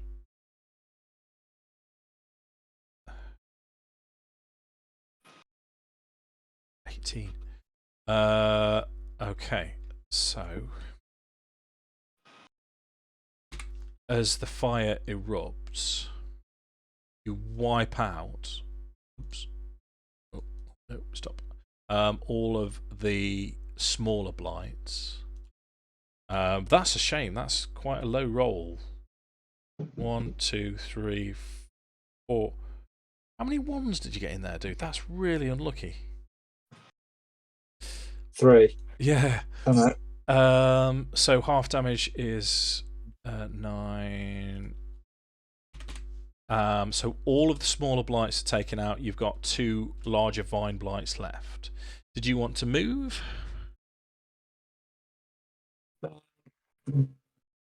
No, I'm going to stay put. Okay. That takes us to the vine blights then. So one next to Brungrik, and one is he's going to step over his fellows towards Damian. Let's just give them their attacks then. So Brungrik first. In fact, I'm going to move this one back to there. Brungrik. Vines and tentacles appear around the arms of this vine blight as they shoot towards you with a 23 to hit. Yeah, that'll hit. 8 damage. Just checking these lads do have blind sight as well, so makes no difference. And then Damian will notice that the vine blight reaches into the ground with these vines, and the vines appear next to you, trying to hit you with 10 to hit. So you see them come in and manage to move out of the way, which takes us to Theron. Like character, like player. Right. Sorry, Theron, haven't left you much to play with.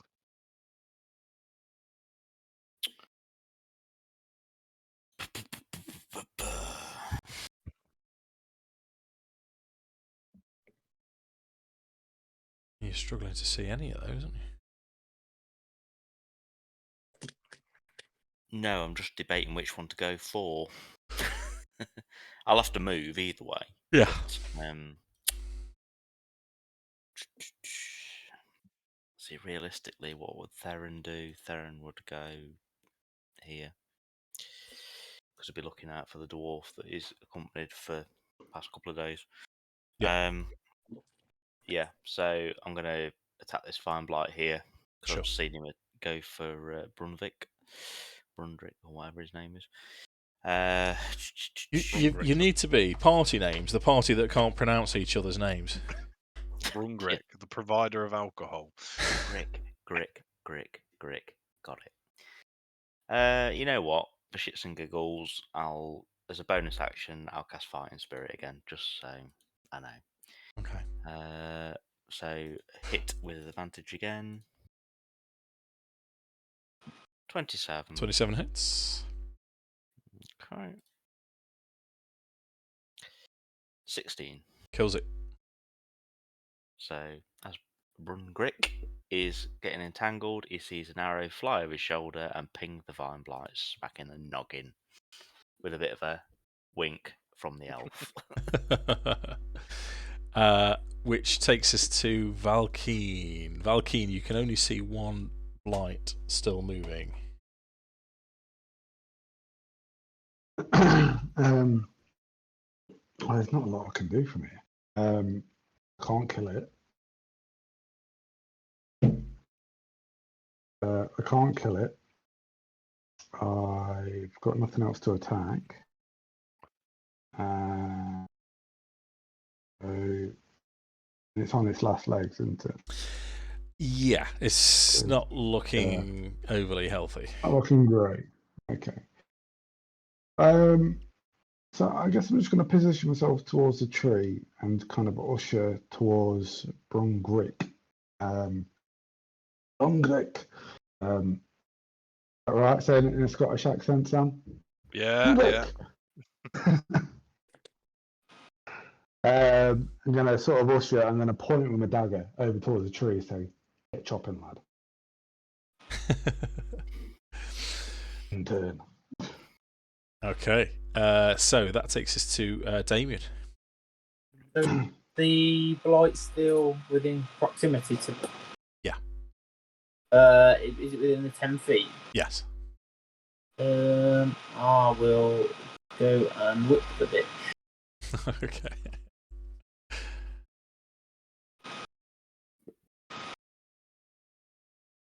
Just as a question as well, I meant to ask earlier. As part of like level 2 of monk, you can focus on a weapon for an hour and make it your monk weapon. During the period of time where I analysed the weapon, would I have been able to make it like my monk weapon? Yeah, go on. Sweet. 15 hits.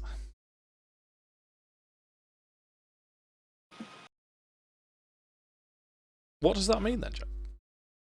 All it means is that I can use it for like my monk bonuses, so it counts as like one of the. So I can essentially make 2 attacks with my whip, with it being a monk weapon, and then I can use my bonus action to unarmed strike. Right. Okay. Yeah, that's done it. That's leaving it on 1 hit point, mate. You because of your hag curse, you can't go any further than that, can you?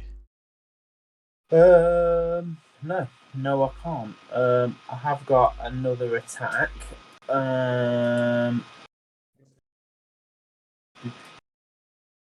But the tree is far too far away. Well, I take it is the middle of it, like where the trunk is.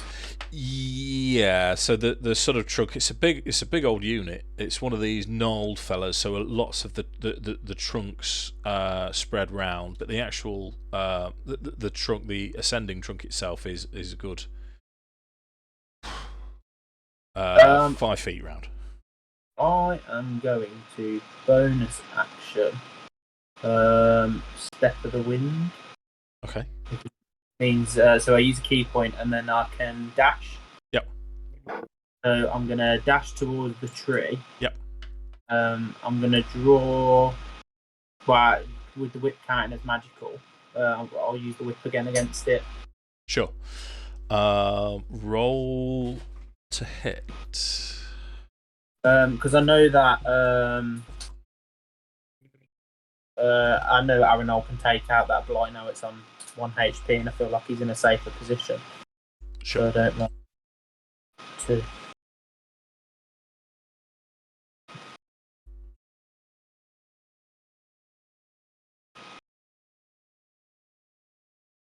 $23 is going to hit the tree. You'll be pleased to hear.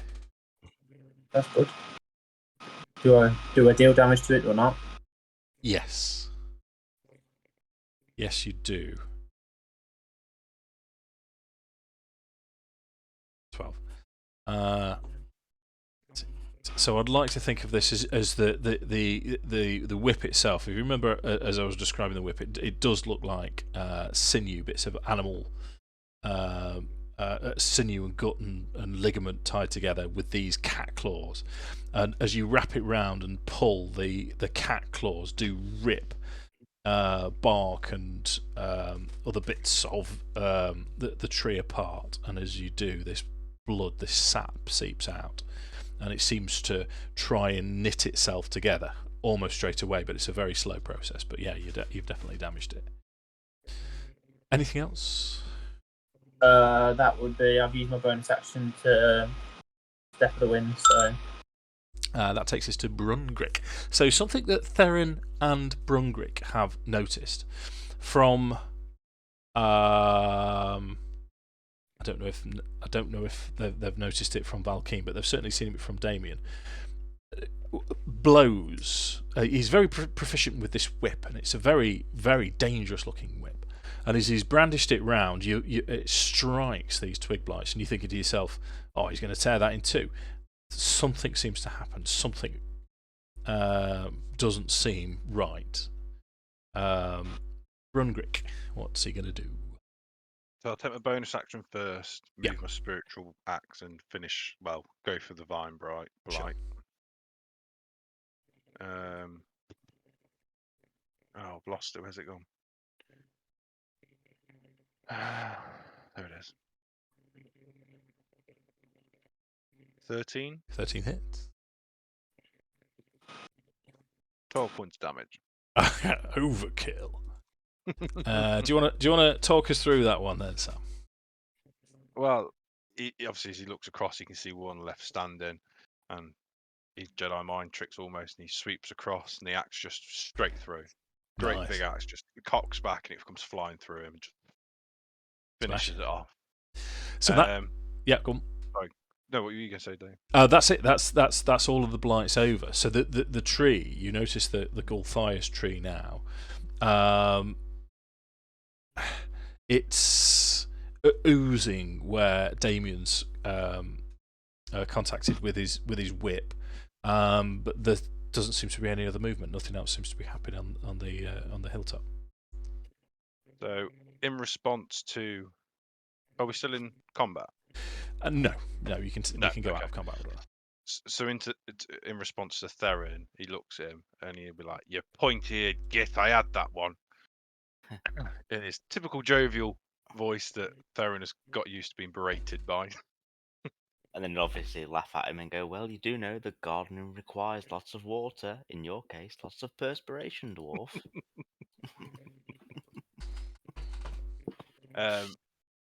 So he'll now be looking at the Gulthias tree and saying, "Time for the hard work now, lads. We've got to cut this down, root and stem."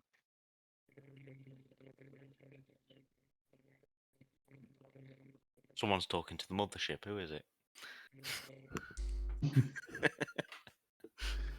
So it is getting on for. It is.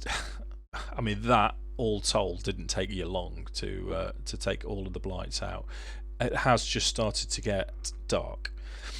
So Brungrik would know this to a certain extent. Damian would know this as well if you look through your Van Richten's guide to in terms of Gulthias tree. You know that the roots need to be dug up.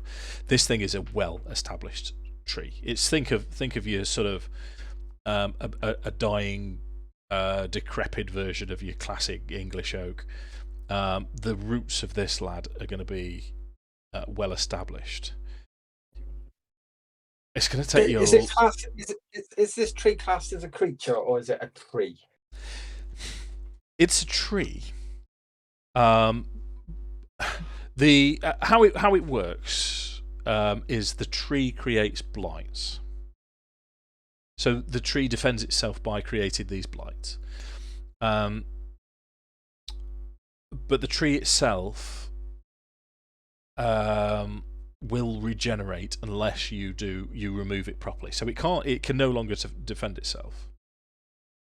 And it's not going to be able to summon any blights or create any blights in the time it takes you to totally destroy it. But here's a question I'll ask you. I mean, I don't know if you guys have ever removed a root from the ground. Hard work. Bastard. Absolute pain in the backside. And it's probably, with the tools that you've got to hand, 3 days? Even with the magic axe? The magic axe can go through it, but its roots are still under the ground. So the magic axe, you'd in a couple of hours, in fact less than an hour, you'd lop it off. But So you're not. We cut it down to weaken it, and then that gives us plenty of time because it will slowly regenerate. Potentially gather a team to come and remove it properly, or we sit here for 3 days doing it. Could I not set a bonfire onto the top of the stump that I burn it out? The other thing the reason I was asking if it was a creature or not, Dave, is because could I not use my polymorph spell and turn it into something easy to pull out the ground and then destroy it that way? But it says the spell transforms a creature that you can see. That's a very interesting concept, Mr. Miller, and I'm going to research that. Yeah. So I thought if I transform it into a daisy or something, we could just scoop it up and stick it in your pipe and smoke it. Right, Skullface. It's Monster Manual, I think. Oh, Monster Manual. If not, has anybody got any oil? I've got some holy water. I was thinking more if we can get a hole in it, you can pour oil into a root, can't you? That'll kill it off. I don't think it's quite that simple, Lou. Light it on Why fire. not dispel magic with it? You got- As I understand, because part of Brungrik's backstory is he's dealt with one of these, so I did do a little bit of research. The only ignoring what Andy's trying to do, the way to do it is you either remove it by root or you cut it down and you cast a cleric spell, Aloe, I think it is, which stops it from regrowing. But it's Brungrik isn't a high enough cleric to achieve that. It's like a 7th level cleric spell or something. Worst case scenario, even if we spend 3 days digging it up, what's the issue? We haven't got 3 days. Because we've got the hags to deal with, and that's 3 more days of torment for us, isn't it? We've got the Well, hut though, I've haven't we? got my little hut, and I don't know why I've done it before. I don't know whether or not it's because the hags were more powerful than me. I've got remove curse spell.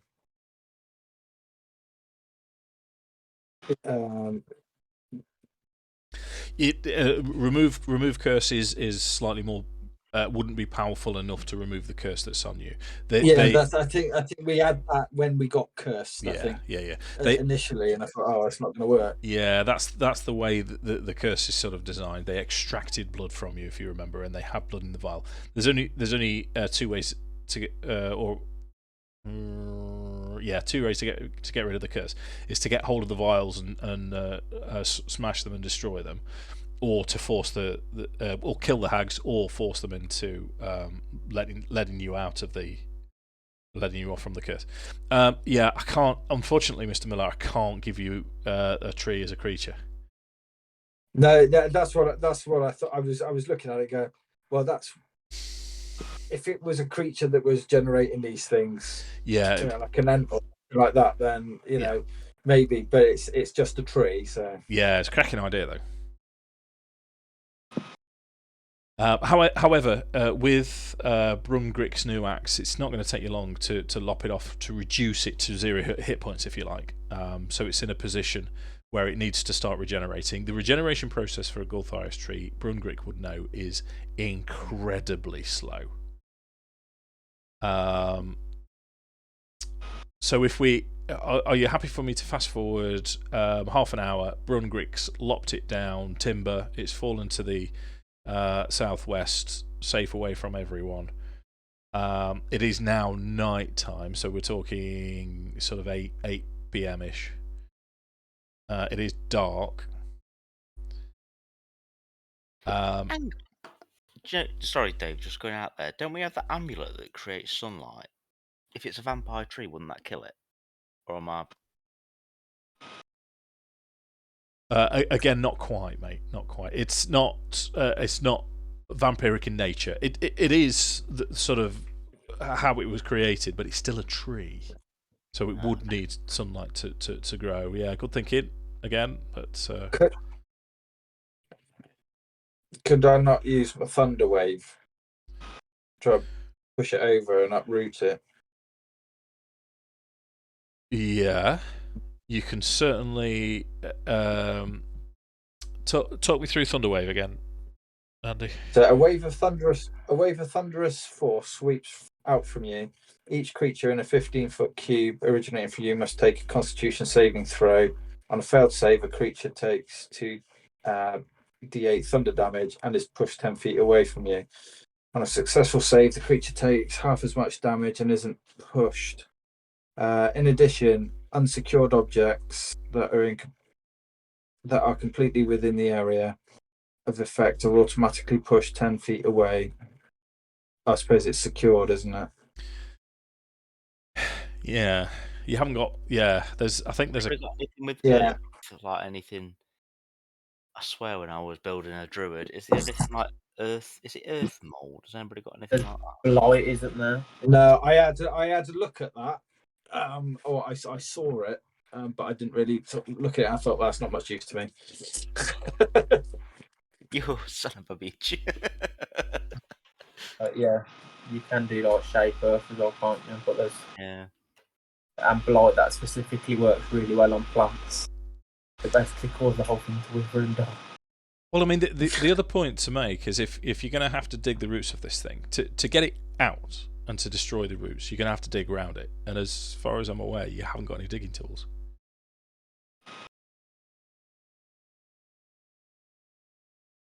They would be using like the flats of our swords and Yeah. our Yeah. hands. Which, yeah. Why don't we just chop it down and tell the fuckers at the winery to dig it up? Yeah. Because they That's started. what I this was mess. thinking. Send some. Although I don't know send a that, 'cause we've not party. met them yet. Yeah, we have. Have we? Yeah, you- because they met them. they told you where we were. Oh yeah, they did. Didn't You they? were too drunk to remember. Don't worry about it. Oh. And it also stopped the In real life or character? going back. I'll let you decide that one, mate. We'll go with both. Yeah, we'll chop it down then. At least then we've neutralised it for a while and it can be dealt with at a later date. Okay. So, like I say, it's sort of at 8 p.m. Night time now, dark in Barovia. You are, for all intents and purposes, still kind of in the middle of nowhere, in the middle of the wilderness, at the edge of the wall of fog on the western side of Barovia. What's the plan? I reckon go back to the circle to stop the lightning getting us. The The light. lightning just strikes the hill around the circle, doesn't it? It just hits that ring, doesn't it? The stones, like anything, or lightning, anything high gets hit, doesn't it? So all the stones behind us, if they're higher than us, they're going to get hit, aren't they? I guess we've also got the trees around us here, though. Is the lightning still going off? Yes, occasional bolts of lightning hitting the circle of stones. Right.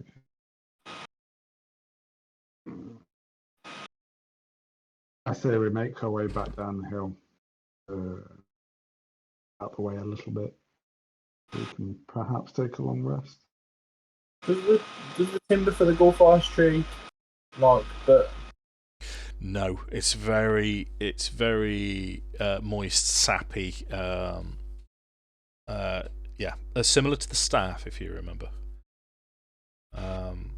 It's almost it's moist.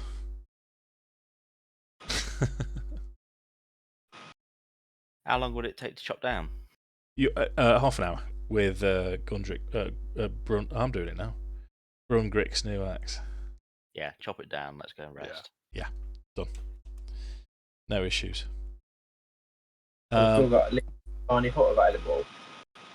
Yeah, the tiny hut is available, so we don't even have to go anywhere. We can stay down. Well, that I've looked into that, but they're on your behalf. That's another ritual spell, so it you don't need a spell slot for it. You can just cast it as a 10-minute ritual. Yeah. Is it? I believe so. Oh, yeah, it is a ritual spell. Whereabouts were you setting up camp? With the tiny hut, I don't suppose it really matters, really, but just for...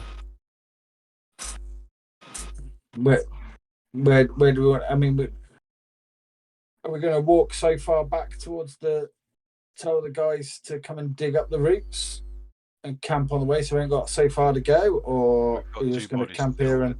Yeah, you got 2 bodies, Yeah. don't you? And I the- reckon and- back in the stones. Yeah. personally. Back to stones, bury them, and then put up the hut. So Brungrik will want to burn Niloren at Sunbreak as the sun rises. I know it doesn't rise in the traditional sense of Barovia, but what is best represented as sunrise in Barovia, he'll want to burn Niloren. Okay, sounds like a plan. After pilfering anything salvageable. So back to the circle of stones then. You gather the dead, gather the dead up, gather the bodies.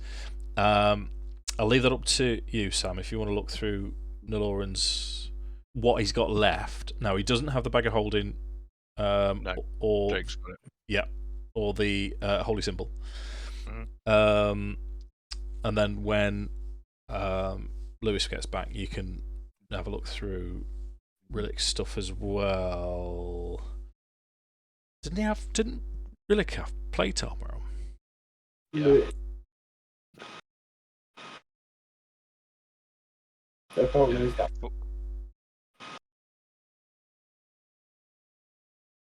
Yeah, it's human size though, isn't it? And it's weighing it up, Dave, isn't it? Because obviously my armor. Oh yeah, you can't. Yeah. You don't want to be swapping that out. No. Okay. Did Rillik have anything of use on his corpse? Oh. Have you still got his character sheet on D&D Beyond? Have a butcher's through. You don't necessarily need to do it now, and just recover. Nothing special. It was mainly just his bits and bobs that we were going to sell for a bit of dollar, weren't we? But no, not really. Well, you might as well recover those. Do that at your leisure then, Lewis. We'll not bother about it now. So you managed to complete the ritual for Leomund's tiny hut, and you're all safe and sound, safe inside of it. You can go ahead and mark your long rest. I'm going to ask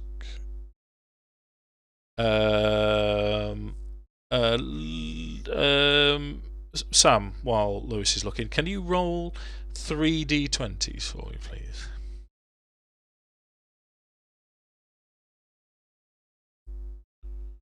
that 3D20s. Wow. I is left with the curses. Okay, so you rest for until dawn, we'll say, which is easily 8 hours, so you can take your long rest. I think that should recover all your hit dice automatically for you on D&D Beyond. And as the sun rises, Brungrik, you've got work to do. Mm-hmm. Have you already set a pyre, or what? You know what? Yeah, so I'd imagine he'd probably spent the first part of the rest collecting the resources, taking from Niloren what he needs to take, settle him on the pyre in his robes. He'll take the armor off because armor doesn't burn. He'll probably just discard of it. Is everyone going to be next to Brungrik while he does this, or are they going to be elsewhere? It's pertinent. I think Damian would be there. Damian's what, sorry? Damian would want to be there. Damian wouldn't want. Yeah. Just while he's prepping, so all he's doing is he's prepping the pyre at the minute, at the minute, resting his body, getting him nice, and so he's I'd not, like to think not we'd began all. the I'd like to ritual think yet. we'd all be helping in some way, shape, or form. Okay, so Theron would be playing his flute. Okay, so once he's built the pyre and he's put Niloren on it and he's prepped him, he spots Niloren's symbol of Pelor around his neck, and you can see his eyes sort of glaze over, his memories flash by, and he places his hand upon Niloren's chest and he clenches this symbol of Pelor in his hand. And those of you that are nearby to hear, the only way I could describe it, it's not evil what he says, but you get that Taken vibe. The phone call when Liam Neeson does his speech, and you get those, oh shit, it's about to kick off vibes. And he says, I, Brungrik of the clan Runeforge, lay a curse of vengeance upon you. I charge my family and clan to pay this debt if I fall on my quest to achieve this on my behalf. I name thee enemy of clan and dwarven kind, Count Strahd von Barovia, and he pulls Niloren's sign of Pelor and opens his palm, and you can see blood. He's clenched it that hard, it's broken skin on his hand, and there's blood in his hand as he holds it. And then he steps away, pulls out his prayer book, says a few prayers to Pelor, and then starts the fire, and just stands there in utter silence, gripping this necklace that Niloren once wore. He's officially stated that Strahd von Barovia is his enemy. Von And Zarovich. Alanonl- Just Sorry. pronounce one thing right. And I think probably Alanonl may be aware that what he has just witnessed just in Greyhawk, is Brungrik has just declared a grudge, and that if he dies, it is the charge of his family and clan to kill Strahd on his behalf. And it's an ancient right that was almost banished because it led to the death of entire clans of dwarves following these grudges. Ooh, that's big stuff, mate. That's everybody's character roll for the next 6 times, then. Yeah, I think you just broke D&D. An army of dwarfs arrives. Yeah, nice one, Dick. Nice. It's like the Hobbit all over again, won't it? Any other fireside chat then while you're having your rest and preparing what you need to do? I think the next conversation with Brungrik will be when we leave. So Valkyn's going to look over towards Brungrik and just kind of with a silent nod, just like as he turns away, just yeah, all right. Now, I'll allow it for now. The jobby. You mean being bested by a dwarf? I'll cut you. I'll cut you good. Morning arrives. The pie is lit. Dealt with Niloren and Rillik. I'm going to include Rillik because no one else seems to care about him. Poor Rillik. The day's yours. Should we have another little bit of a session, another half an hour or so, just to push it forwards? Yeah. Yeah. I'm not on any time constraint. Yeah, I'm on day shift tomorrow, so I don't want too late. But we can keep moving for a little bit. So what's the plan now then? Well, we got to go and get someone to dig up these roots, haven't we?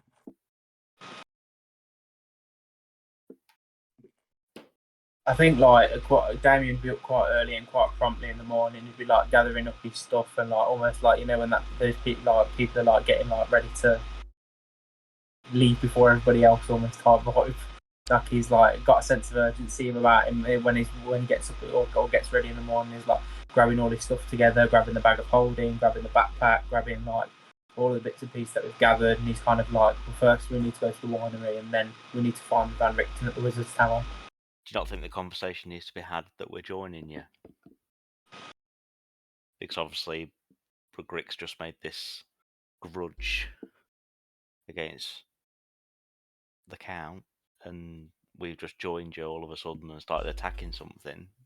Are we going with you, or are we going our separate ways? I mean, the choice is yours, but I know what we need to do now. To be fair, me and Sam did just take out pretty much the whole group, so shall we go on our own, Sam? Oh no, Strahd! So I imagine there would be a discussion with her about once we've completed the rituals and Brungrik's return to the group, you know, he would say, so what was next on your agenda? What was the next part of yours and Niloren's mission? I think Damian's the one to explain the plan. I mean, the general gist of it is, you know, we came up here to defeat the Gulfire's tree. We've obviously hit several snags in the road now, and the fact that we couldn't completely destroy the Gulfires here, but we agreed with Van Richten that we would go and meet with him in his wizarding tower once we've completed this, with the prospect of having him help us defeat the hags. What hags? What relevance are these hags? We're all cursed. As you probably noted, Niloren was not the same as when he bring that up. as when he left you. He was missing his eye. We came across 3 night hags who had been stealing children from Barovia and using them to make meat pies and feeding them to various different people, in which kind of hold off the dreams that Barovia forces into your mind. We came across them, tried to fight them to save some children. However, we were outmatched significantly. And as part of them letting us leave with our lives, they burned the curses. Niloren lost his eye, and like I say, that was used to forge a magical weapon. We don't know exactly what it does, but it's supposed to be used by a spy for them within Strahd's castle. Both me and Valkyn gave our victories up as our cost, and as you noted, that's why we cannot slay our foes. And Alanonl, you may have to remind me what you gave up your. I honestly can't remember. Was it your last breath? Yeah, It was. yeah. Which means what again, Dave? Sorry. It means, strictly speaking, you should be dead. It means you get 2 death saves, and you failed 2 on the last session. But we'll skip over that.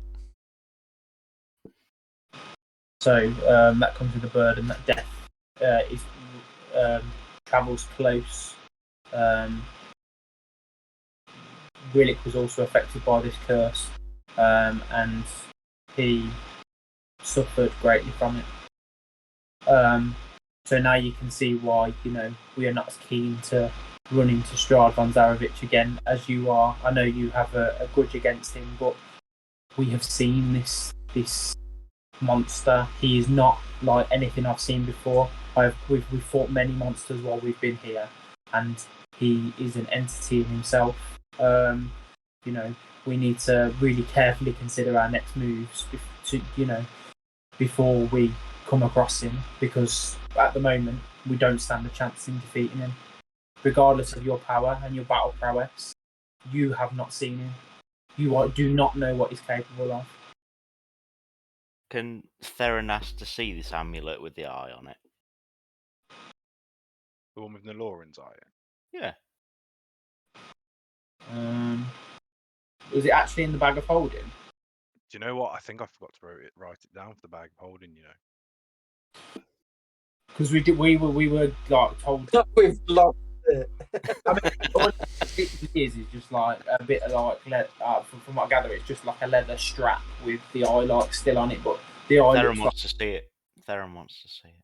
Well, he pulls it out, and it is literally just this amulet of the eye, and the eye's still moving. And as he sees it, Brungrik just sort of looks away to the ground. He does that spitting again. That it's almost like an ingrained reaction to evil for him. Have we actually ever just looked at this amulet? Can we do a check on it or anything? Because obviously we're new characters now. We can do this shit. Sure. You want like an arcana check? Yeah. Why not? Are we both going for it, Lou? Can we both go for it, Dave? Just Theron for now, because you're the one that was curious about it. Brungrik's too busy spitting on the deck. It's clearly magical with the fact that the eye's moving around, but you know very little else other than what Damian's just told you about this item. I'm going to play my character now. Can Theron snatch it from Damian? Yeah, well, you've just examined it, so you can. Would Damian have handed it over if Theron wanted to look at it? I mean, like Damian would almost be like just holding it up in the air, like. Okay, so you'd have to snatch it. Yeah. Okay. What would I do to snatch it? Well, I think to be honest with you, it'd be pretty easy to do. Okay. I don't think Damian would be looking for that to happen, so I think you can do it quite easily. Cool. Because it's moving around. Yeah, it seems to be looking. See, so can Theron stab it with an arrow or a sword or something? Yeah, if you want to. Okay, then. So he snatches it from him and stabs it with an arrow head. Okay. Well, that's slightly more than just snatching it. So you snatch it, no problem. But you everyone sees Theron grab an arrow and goes to stab it. I'm going to give everyone a chance to react to that. Damian would literally like look at him as if he's gone out. Like, I've literally just told you about how dangerous these night hags are, yet you're willing to mess about with a magic that you quite clearly know nothing about. And I think Brungrik would probably put his arm up to sort of hold his arm and be like, "Hold it, Pointy. We don't know what we're doing with this. We don't know what it is or what it'll do." Bear in mind, my character's mostly drunk most of the time and very. Well, I've not been enabling. Oh, okay. Quite impulsive. My character does things on a whim. Are you going through with it then? I would just be like, just take it easy, like. Yeah, I think Theron, you've got a magical item from a being that you don't trust that seems to know everywhere where you are, that's looking around. Bang! With an arrow in the centre of the amulet. Okay, the arrowhead pierces straight through the eyeball. The juices fly out, and then the eyeball seems to collapse in on itself, as you would expect an eyeball to, and it's no longer looking around, just dripping bits of what's the stuff inside an eye called? Eye goop. Eye goop. Goop. I like it. I mean, it's quite clear. And Theron's words will be to them now. Well, I guess we'll have to go and get another one then, won't we? As he puts it on the floor and walks off. And Brungrik will be, it seems we have a problem to solve before I get to business before pleasure, boys. Business before pleasure. And he follows Theron off. I'm hoping he's walking in the direction of the winery. What were you going to say, Mr. Johnson? I was going to say, Valkyn's kind of looking around him for anything that he can kill quickly, see if he can kill it. If the curse has been lifted after this amulet's been smashed. You'd be pretty sure that the amulet is not part of the curse. It's the vial of blood that was extracted from you, and the words necessarily. So you need a bit more work than that. And Damian had got something to say, I believe. Mine was only in relation to the fact that, like, the reason the night hags are following us isn't down to the amulet. The amulet's been in a bag the whole time, so we can't see what's going on. It's the fact that they've got they're attached to us. They've got some of our blood. Right. Yeah. And the curse on us. They will work through like the ethereal planes and things like that. They can see us from everywhere. So it would seem. So where are we going next? What we're going to do?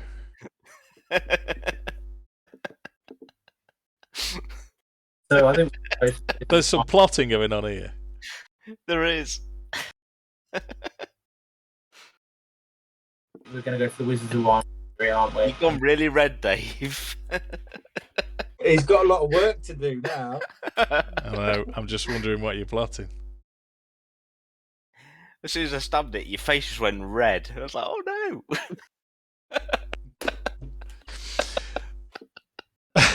No, that's good work. It's good work. You've dealt with one problem. I'm just now trying to figure out how to create more problems for you. It'll come to me, don't worry. So back to the Wizard of Wise Winery. Yeah. Hand over the gem. Yeah. So the journey back to the winery is going to take half a day's walk.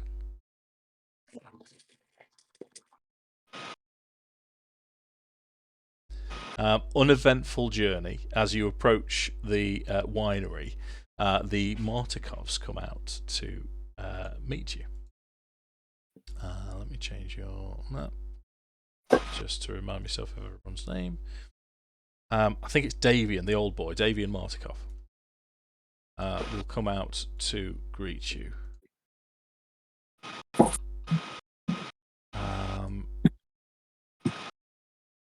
And you are kind of, at the minute, so Damian, top left, you're looking quite fresh, quite hale as you approach. And Damian will come up to you, sort of limping slightly, using his cane, and he will say, "Gentlemen," and he'll look around and he'll say, "There's 2 less of you than I was expecting. How did it go?" Well, it's safe to say Strahd happened. Ah, right. So the young half elf and the young human fella, they didn't make it. Aye. They've fallen. Oh, I'm sorry for your loss. Come have a meal with us. Come tell us all about it, and he'll lead you through to the winery and ask you about it. You can kind of tell that he's sort of tactfully trying not to ask whether you were successful or not. Make sure that you're warm, fed, and comfortable first. As Theron gets drifted in with the wine, with the floating little steam thing that you used to do on the Disney cartoons. That having met Theron before, that you would be offered. Everyone else has a cup of wine. Theron, they just put a bottle down next to you. Don't even give you a cup. Lovely. I mean, the gem went into the bag of holding, didn't it? Yeah. So, through the conversation, once we've kind of told them about the fall of... I think it'd be cool if we paid for the meal with the gem. So, thanks for your hospitality. Let us pay for your hospitality and slide the gem out on the table. Okay, smashing. So as sort of halfway through the meal, if you sort of take the gem out, and the conversation turns to the actual what happened on the hilltop and how Niloren and Rillik fell. The gem appears, and you see all of them straight away light up. And Damian says, "Oh, you've no idea what this means. What this means to us as a family and to the whole of Barovia. No one will herald you as heroes except for us. What you've done here for the whole of Barovians is truly remarkable. You have our eternal gratitude of the whole of the Martikov family. We will send shipments out. Adrian and Elvir are preparing to take the wagon, and we will, everywhere we go, we will visit Kresk, Valaki, the village of Barovia, to everywhere other than Castle Ravenloft. We will tell everyone that we see of your exploits and how you've saved the wine production of Barovia. I cannot thank you enough. Could you drop off a few extra barrels of wine to a little encampment of Sistani that we stopped off at? Yeah, yeah. By all means. Are you referring to the Vistani camp near Valaki or Sir Paul's with Madame Eva? Madame Eva, isn't it?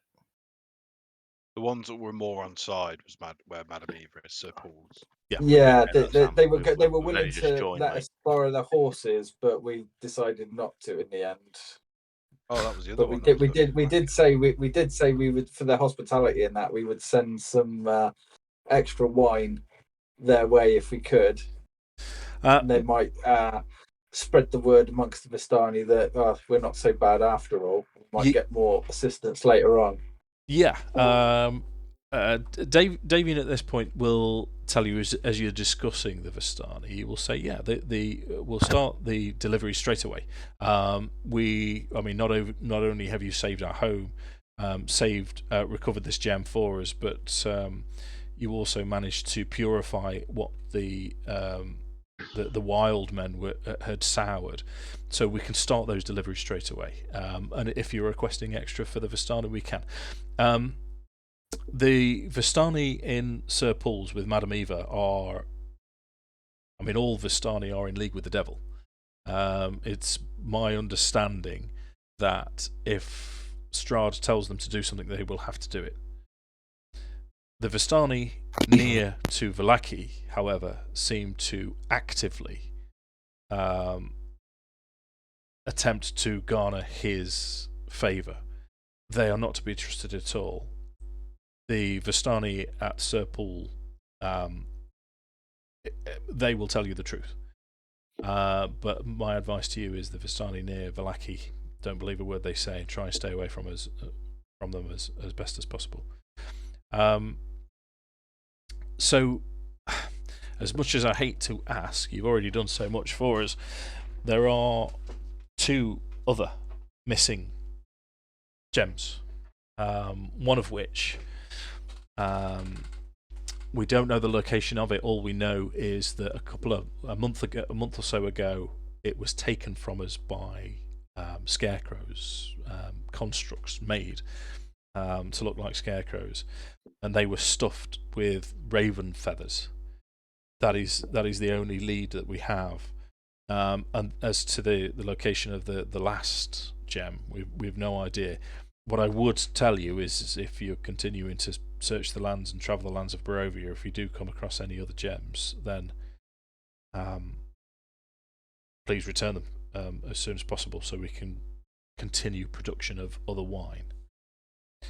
As to rewards, we don't have much, and riches don't necessarily mean much in Barovia. But I can offer you a few trinkets, and not only that, my son Unwin in Vallaki can also offer you a few trinkets as reward. Adrian and Elvir will travel to Vallaki as part of their rounds, and they will tell Unwin at the Blue Water Inn of your exploits. And next time you find yourself in Vallaki, if you head over to the Blue Water Inn, they will reward you. As to what I can give you, let me just find what they've got in their stash. He will be able to offer you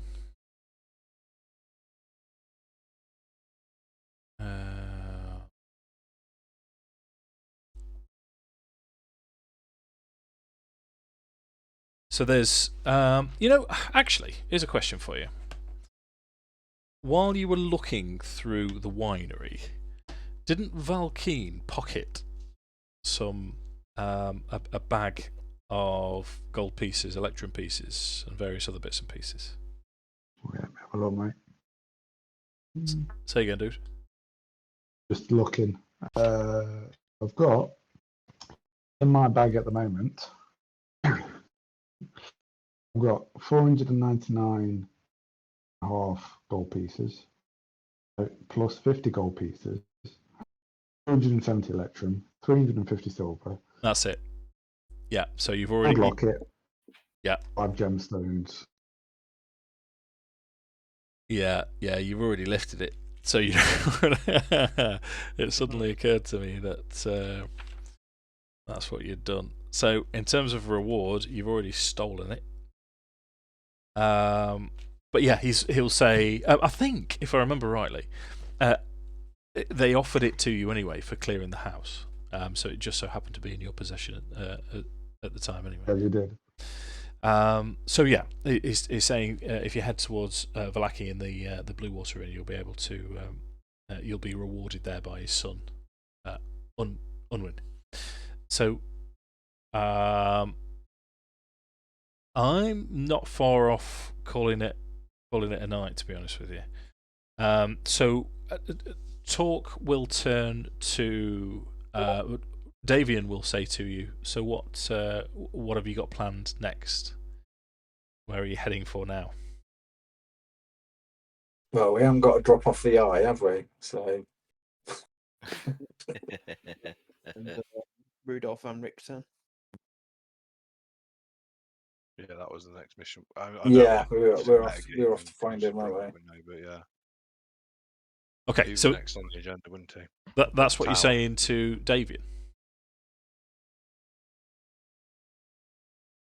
No. I think Theron will slam his wine glass down on the wine bottle down on the table at this point and go, "Haven't you got some beef with these hags? Why don't we go and deal with them now, boys?" As he continues What- leaning back on his chair and gulping the wine. We want Van Richten before the hags, though, don't we? If I remember rightly. Yeah, but it's what we're telling him, isn't it? Yeah, we'll tell him we're going to go find Rictavia.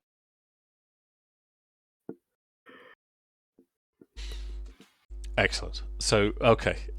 So as you mentioned Rictavio, Damian will say, "Oh right, yeah, that was the half elf that was with you when you cleared the house."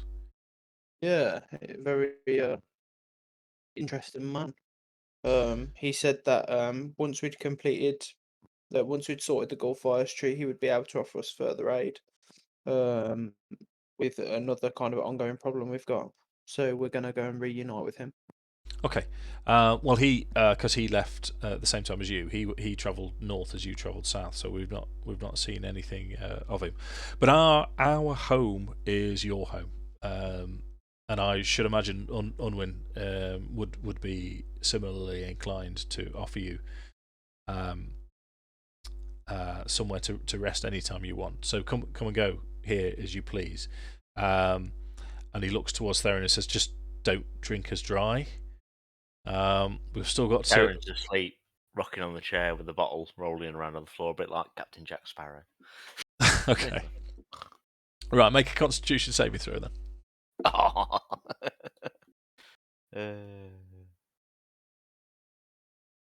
12. Okay. I'm gonna apply you disadvantage to all attacks for the next 5 hours. Oh, Wow. So that is for you to remember. So the plan, as it stands, then for the next session, you're going to head north. Van Richten, or Rictavio, as we need to refer to him, gave you instructions. I think Jake Damian has already remembered that he wanted you to meet him at either his Wizard's Tower, which is just to the north of the Wizard of Wines winery, or journey back to Vallaki. Yeah. Gonna be in. Did he indicate that it might be in Vallaki? Yeah, he said to you. If I'm not in the tower, Sam accused me of the Gandalf moment. If I'm not in the tower, wait for me in Blue Water Inn in Vallaki, and don't leave until I arrive. Yeah. Okay. So any last minute chats between characters? Anything else that you wish? Just as a side note, when they Brungrik will mention when they take the wine to Kresk, to tell the Burgomaster that Brungrik of the Church of Pelor had a hand in ensuring that their wine delivery was made. Okay, David, you'll say, yeah, sure. I'm assuming that you. I've heard this tale before. You wanted to get into Kresk.